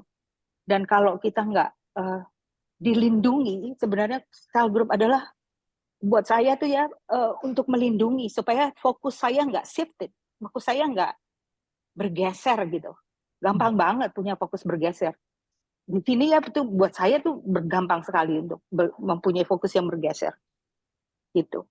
Itu aja teman-teman, terima kasih banyak dikasih kesempatan untuk sharing. Saya Oke, mau tambahkan terima kasih sedikit. Diana. Saya boleh tambahkan sedikit. Ya, silahkan. Saya adalah hasil dari multiplikasi. Jadi ingat tadi Bang Tadius singgung tuh multiplikasi. Jadi date ataupun kelompok kecil yang sehat itu adalah juga menghasilkan pemimpin. Itu sudah hukumnya. Jadi di date itu ada, kalau saya di date keluarga, ada satu pasangan yang benar-benar saya doakan, yang benar-benar saya perhatikan, yang benar-benar saya lihat, kira-kira ini akan menjadi, kalau di kami itu namanya CT. CT itu adalah core team. Jadi jeli banget pemimpin itu untuk melihat kira-kira siapa nih dari date ini atau kelompok kecil ini yang akan memimpin date lain. Saya sudah menghasilkan tiga pemimpin dalam kurun waktu 5-6 tahun. Tidak gampang memang. Dan tidak semua juga mau. Dan kita nggak bisa maksain itu. Tapi memang itu harus multiplikasi itu. Benar-benar kita doakan, benar-benar kita bina, kita kasih kesempatan dia memimpin, kita lihat perkembangan hubungan suami istrinya, bahkan juga kehidupan keluarganya, anak-anaknya, baru kita tanya ke dia, bisa nggak Anda nanti akan memimpin? Kita doakan dulu. Dan biasanya kalau itu terjadi, Tuhan bekerja dan dia mau, begitu dia mau, sudah kita terus doakan, kita bina, dan kita lepas suatu saat nanti dia untuk memimpin. Jadi saya pikir itu penting juga tuh yang tadi Bang Tadius bilang multiplikasi, karena kita sendiri adalah hasil dari multiplikasi. Kira-kira itu Kakak Yeni. Oke, terima kasih Boy. Nah, seperti kata Boy tadi, multiplikasi, saya juga mau sharing. Saya juga hasil dari multiplikasi. Nah, tadi dulu saya berpikir gini ya, sebetulnya awalnya dari Louis, Eunike, dan Timotius gitu ya. Jadi saya sejak kecil, kebetulan saya tuh mengajarin anak tuh 2,5 tahun mereka sudah bisa baca dan punya Alkitab. Jadi anak saya sekarang sudah jadi punya kelompok kecil, waktu dia di Amerika dia punya kelompok kecil juga. Nah setelah dia kembali ke Indonesia di JPCC dia juga punya jadi ketua kelompok kecilnya. Nah terus saya ingat anak perempuan saya belum bikin kelompok kecil. Itu berarti sama dengan itu, sama Kak Boy. Kak Boy juga kan di JPCC. Iya. Nah itu jadi sekarang tadi hadir tuh anak saya ya, yang Angel dan Gaby dan itu pengunjung setianya Aryu ya. Nah, jadi Angel Gaby itu kelompok kecil Bang Tadius, anakku. Jadi mereka setiap seminggu sekali, dan kami kalau tadi pertanyaannya Enos, bagaimana dengan Zoom? Karena saya selalu mobile dan tidak selalu ada di Jakarta, maka apa namanya?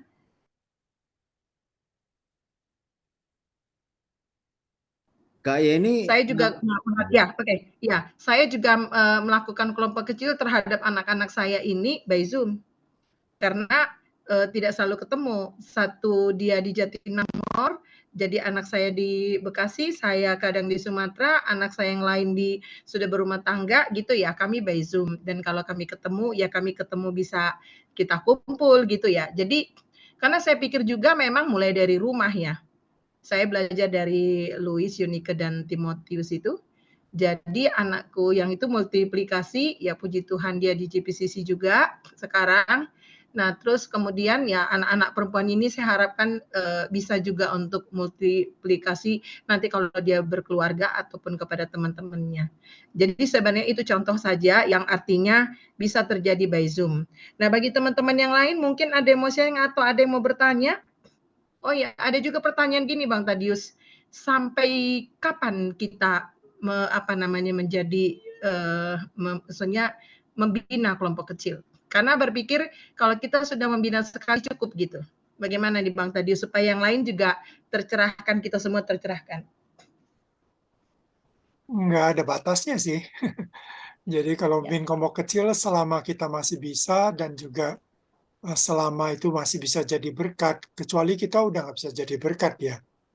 Banyak faktor mungkin kalau kita nggak bisa jadi berkat, mungkin ada masalah beda bahasa lah. Beda bahasa itu maksud saya beda apa ya, nggak nyambung gitu loh kalau ngomong.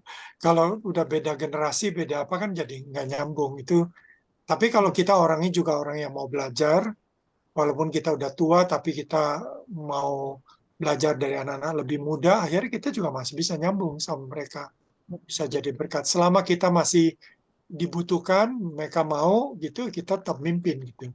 Menurut saya, sampai tua ya kalau kita nggak mimpin, nggak punya kelompok kecil, saudara, itu lebih bahaya. Kalian mungkin tahu ada hasil riset terakhir tentang Alzheimer, itu adalah orang-orang tua cenderung kalau dia udah pensiun, dia tuh makin sedikit temannya gitu. Temannya makin dikit, pergaulannya makin dikit, dia makin hidup sendiri gitu. Banyak kan hidup sendiri, anak-anaknya sibuk, sehingga dia hidup sendiri, cuman baca koran, nonton TV gitu.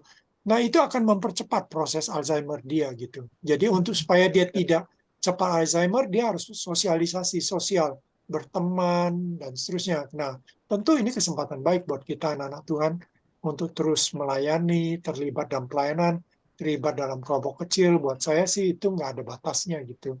Mau sampai tua pun kita bisa memimpin kelompok kecil ya. Sehingga kita itu berguna buat kita juga, karena kita pun akhirnya tetap sukacita, tetap tetap diingatkan firman Tuhan dan seterusnya gitu. Jadi sangat berguna buat kita, tapi juga akhirnya bisa jadi berkat buat orang lain gitu. Itu sih menurut saya. Terima kasih Bang, karena banyak yang berpikir Yesus 3,5 tahun membina kelompok kecil, setelah itu selesai. Karena saya bilang dia kan naik ke surga gitu. Itu kasus khusus ya, dia naik ke surga. Kalau dia masih hidup di dunia mungkin masih mimpin. Iya, nah itu jadi banyak yang mengartikan seperti itu Bang. Jadi kan sudah tercerahkan bagi yang mungkin ada pertanyaan. Oke silakan kita lanjutkan. Ada yang mau tanya lagi? Abang tadi sampai jam berapa nih? Ya bisa, saya sih nggak apa-apa sampai 9:30 kali. Oh 9:30, oke masih ada 14 menit lagi. Kak ya? Oh silakan. Lucy. Iya, thank you Bang Tadius tadi untuk sharingnya. Saya mau sharing juga untuk kelompok kecil nih Bang. Sebetulnya saya pernah ada kelompok ATB istilahnya dari tahun 2001 kalau saya nggak salah, waktu itu masih di Semarang ya, 2001 sampai sebetulnya saat COVID kemarin kami masih jalan sebetulnya Bang, justru memanfaatkan aplikasi Zoom gitu ya. Cuma justru pada saat sesudah COVID lewat, malah bubar. saya juga bingung gitu ya. Cuma ada beberapa hal yang bubarnya nggak resmi bubar sih Bang, tapi pertemuan kami jadi kayak bingung gitu. Mau kopi darat pada sibuk, mau Zoom juga kayaknya kok nggak maksimal gitu ya. Jadi masih di hold gitu. Cuma memang ada beberapa pertanyaan. Ini kan memang backgroundnya beda dengan zaman di UKI dulu ya, waktu di kampus. Jumlahnya ini sekitar 10 orang. Tadi waktu Bang Tadius bilang sekitar 5-10, saya sebenarnya gini, tapi kayaknya nggak efektif deh kayaknya kalau banyak-banyak gitu ya Bang. Apalagi kalau tadi penjabarannya Bang Tadius ya, saya juga pas tadi diingetin lagi beberapa poin. Waktu kita zaman kuliah, masalah kan nggak sekompleks sekarang ya Bang ya. Betul. Zaman kita kuliah itu kita kelompoknya kan kecil tuh, sekitar 4-5, kalau bahkan disarankan genap gitu kan. Ganjil gitu. Nah, saya sendiri menjalani ketika sudah ini kelompoknya teman-teman zaman saya GKI Layur. Tetangganya kayak ini nih Kak. Kayak ini di kayu putih sih. Jadi GKI Layur dekat tadi ya. Nah, itu zaman kami belum pada merit dibentuknya. Waktu kemudian berjalan terus, lama-lama awalnya sih cuma berapa ya, 5-6 orang, tapi kemudian ada yang mau join, kada dengar tertarik terus join. Nah, saya dari awal udah bilang jangan gitu ya. Tapi mereka merasa karena konsepnya mungkin beda dengan UKI, saya nggak terlalu paham dengan teman-teman ini. Mereka bilang kok kita kayak batasin orang mau persekutuan gitu ya. Tapi saya kalah suara dan ya udahlah akhirnya masuk gitu ya. Cuma memang saya kalau boleh review sedikit, saya merasa kayaknya kurang dengan kelompok yang besar, intimasinya jadi kurang dalam gitu ya Bang. Karena terus terang lah kita pada saat belum COVID kan kami ketemunya tatap muka gitu. Bayangin aja ya Bang, 10 orang ketemu 2 jam. Sementara hidup kita kan kompleksnya bukan main tuh sekarang. Jadi kadang-kadang dibatasin hanya 10 menit gitu. Jadi kadang-kadang nggak bisa dalam gitu. Sampai di satu waktu itu saya yang koordinatornya saya. Sampai satu hari saya evaluasi, saya bilang ini nggak maksimal. Saya karena saya juga lahir di FHUKI ya, di PM, konsep multiplikasi juga saya juga dengar, saya sempat berkeras, kita pecah yuk. Waktu itu sempat 12 kalau nggak salah. Pecah 2 atau pecah 3 gitu. Semuanya komplain Bang, karena sekali lagi saya nggak ngerti konsep kelompok kecil mereka seperti apa. Saya coba jelaskan bahwa pertama kita perlu belajar kaderisasi gitu, bahwa nggak harus selalu saya yang ketua gitu. Saya coba sarankan, tapi ditolak mentah-mentah. Saya bahkan sampai pernah kesal banget, saya sampai udah kalau gitu bubar aja deh, kalau grup ini mandek hanya di zona nyaman, ya udah kita udah nyaman, udah saling enak gitu ya, kadang hangout bareng, cewek-cewek semua ya Bang. Mayoritas sudah berkeluarga, ada beberapa yang tidak gitu. Tapi ditolak gitu, dan bahkan ketika saya mau coba bubarin, pada nggak mau juga gitu, sampai akhirnya ada satu orang yang saya paksa untuk waktu saya minta mau coba ganti ketua pun nggak ada yang mau gitu. Akhirnya saya paksa satu orang, saya kader, saya sering saya ajak ketemu, terus saya coba kader. Akhirnya saya bilang harus teman-teman nggak bisa ke saya terus gitu ya. Semua harus belajar mimpin gitu. Akhirnya pindah. Nah, dalam perjalanannya seperti tadi, sebab akhirnya kelompok ini ya tetap 10 orang. Nggak, buat saya jujur sih menjadi kurang maksimal, karena saya tahu sebetulnya masing-masing ini ada beberapa yang punya masalah yang cukup serius, tapi dengan kondisi seperti ini yang sangat besar agak susah nih untuk membantu lebih dalam gitu ya. Yang kedua itu tadi kesulitan perbedaan konsep yang membuat mereka jadi susah nih untuk goal dari kelompok itu kan seperti tadi Bang Tadius bilang, bahwa kita harus berakar ke Kristus lebih dalam, kemudian kita berbuah juga, kemudian tadi multiplikasi ya. Saya terus terang dengan keadaan ini jadi agak berasa agak malas gitu Bang, karena saya udah punya konsep kelompok kecil seharusnya seperti itu gitu. Jadi cuma memang ke terakhir saya mau sharing bahwa malam ini saya diingetin lagi sih, kayaknya saya harus mulai telepon beberapa orang untuk mau kemana nih. Kalau bisa, sayang ya udah sekitar 20 tahun kalau nggak salah ya, 2021 sampai sekarang kayaknya udah 20 tahun. Sayang rasanya kalau ikatan KTB ini bubar gitu aja gitu sih. Itu barangkali Bang Darius barangkali ada masukan. Ya, right.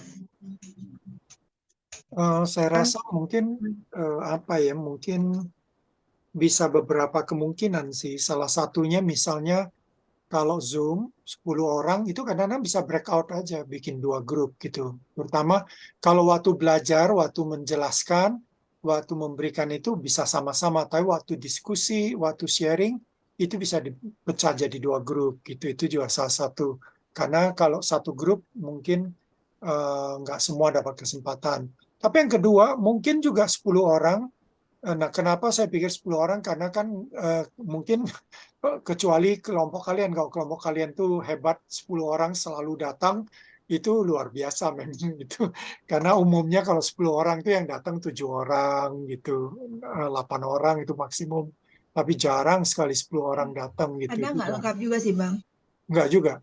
Kadang nggak selalu lengkap juga. Nah itu kalau nggak lengkap kan sebenarnya nggak perlu sampai. Nah yang kedua, jangan juga expect tiap kali pertemuan semuanya harus sharing gitu. Nggak usah saya rasa. Kita harus juga siap kalau di pertemuan kali ini siapa yang banyak sharing, siapa yang jadi pendengar. Nggak apa-apa kok yang tidak sharing tuh mungkin tetap terberkati dengan sharing-sharing yang lain gitu. Jadi kita nggak usah harap.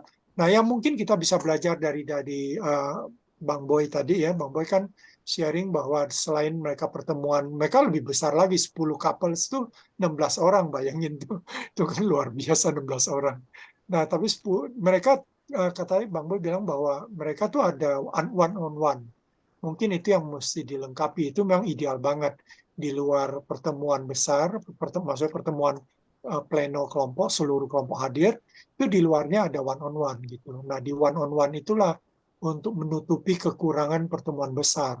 Karena kalau pertemuan besar, apalagi kalau dibatasi 2 jam gitu, itu tentu nggak semua orang dapat kesempatan. Nah, yang nggak dapat kesempatan, tapi kamu tahu dia punya masalah. Kadang-kadang gini, yang punya masalah, kalau kita mau responi dalam kelompok, itu ada 2 masalah gitu. Masalah pertama, dia ngomongnya terlalu panjang, padahal banyak juga nggak interest gitu. Ya kan, jadi dia bisa ngomong panjang banget. Jadi the whole meeting, mungkin lebih dari separuh meeting, dia yang ngomong terus gitu. Padahal mungkin nggak semua orang merasa menarik apa yang dia omongin. Nggak semua orang tertarik. Nah, itu menjadi masalah juga. Yang kedua, mungkin juga kadang-kadang yang dia sharingkan juga belum tentu itu real issue gitu. Sehingga membuang waktu kita di kelompok besar. Karena itu kadang-kadang kalau memang kita rasa ada masalah, lebih baik kita one on one gitu. Kita temu di luar kelompok. Saya rasa itu bisa menjadi jalan keluar sih ya untuk dan yang kedua mungkin yang lain, Lucy, yang aku usul, mungkin kamu harus coba lihat kelompok ini, mungkin didoakan kelompok ini Tuhan maunya apa gitu. Minta hikmat dari Tuhan, apakah ini kelompok pemuritan, ya. Jadi kita harus, kalau pemuritan tuh kayak di kampus ya. Jadi untuk yang baru bertobat, terima Tuhan, terus mereka bertumbuh, belajar tentang dasar-dasar kehidupan Kristen, lalu menjadi murid, ya kan, belajar tentang karakter Kristus, ketuhanan Kristus, yaitu pemuritan gitu. Atau ini kelompok yang sebenarnya tidak pemuritan lagi karena mereka udah ikutin katekisasi, mereka udah dimuridkan di gereja, sudah ada, yang mereka butuhkan hanya support, jadi support group.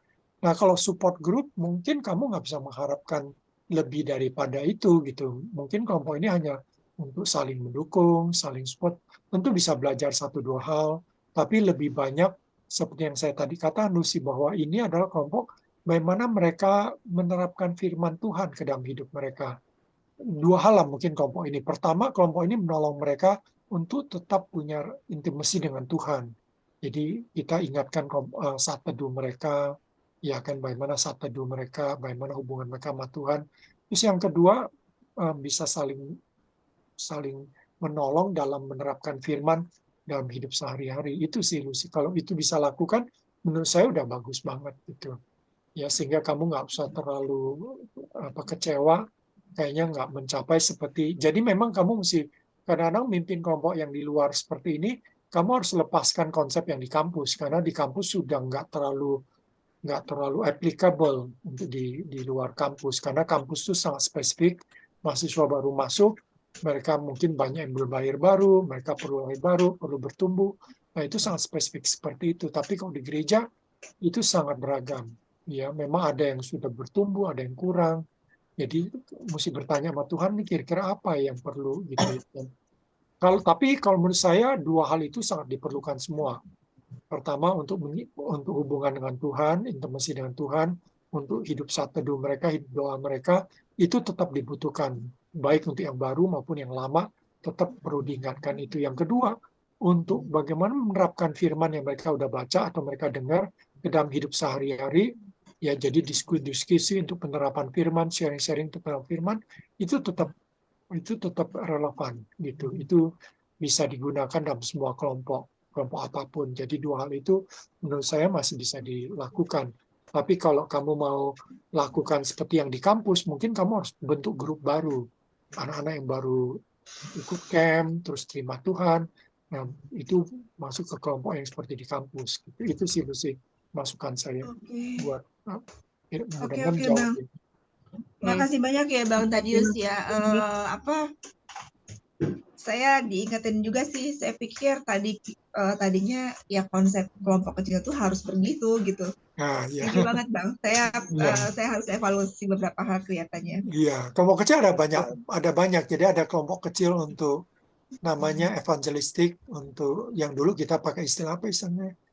PI atau PI persahabatan, PIPA atau semacam itu. Lalu kelompok kecil untuk pertumbuhan, ya kan, pertumbuhan dasar-dasar kehidupan rohani, lalu pertumbuhan ke Tuhan Kristus, pembinaan watak Kristus, kayak gitu, itu satu lagi.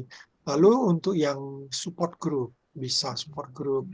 Tapi yang memang seperti yang tadi Bang Boy juga bilang, multiplication juga perlu sih. Di semua grup yang kamu tadi lakukan udah benar. Kamu fokus ada 1, 2, 3 orang yang kamu rasa bisa nanti multiplikasi.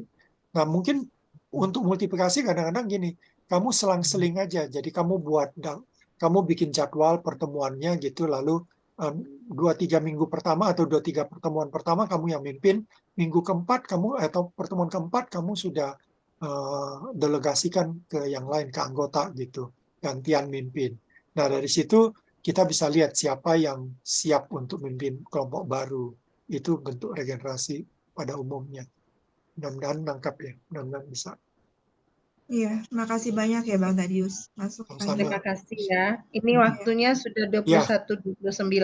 Oke. Kita sudah, itu yang terakhir ya Lucy ya. Bagi teman-teman mungkin masih banyak, bisa chatting kali atau chat dengan Bang Tadius kalau masih ada pertanyaan. Atau mungkin juga bisa di lain waktu ya. Nah, kita sudah sampai penghujung. Ya, terima kasih untuk Bang Tadius yang sudah sharing baik firman Tuhan dan pengalaman. Kita juga semua sekarang lagi kebetulan dari kita beberapa orang di sini juga lagi sekarang untuk kembali terjun kelompok kecil lagi untuk membina kelompok kecil. Jadi ini menyegarkan dan membuat kita semakin kaya ya untuk dari sharing teman-teman. Jadi saat ini kita tutup acara oh ya, mungkin ya, sedikit ya. Apa nih, Bang? Kak Rita Siwabesi kalau nggak salah dia juga lagi membantu kampus gitu. Apakah kalau ada kampus yang membutuhkan pemimpin kelompok? Nah, sementara sekarang alumni itu bisa bantu memimpin kelompok kecil kampus karena bisa lewat Zoom kan. Itu ya. bisa, gitu, ya. Kami sama Kak Rita memang sedang lagi memikirkan itu, Bang. Ya, jadi dari teman-teman Living bisa Center ya. mimpin. Iya. Terutama kalau teman-teman yang nggak bisa mimpin di gereja atau di mana gitu. Ya. Bang Tadius tanya sedikit, Bang. Ya, silakan. Kayak ini, sorry bentar ya. Bang, tapi kalau untuk membentuk kelompok baru, Bang, yang baru dalam arti bukan sudah sama-sama dewasa ya, kayak misalnya kita mau mimpin adik-adik kelompok yang di kampus. Kalau startnya via Zoom mungkin kurang efektif kali ya, Bang? Start awal ya, Bang? Iya. Apa kombinasi Ketemu sih, di jangan ya semuanya Zoom. kombinasi ya.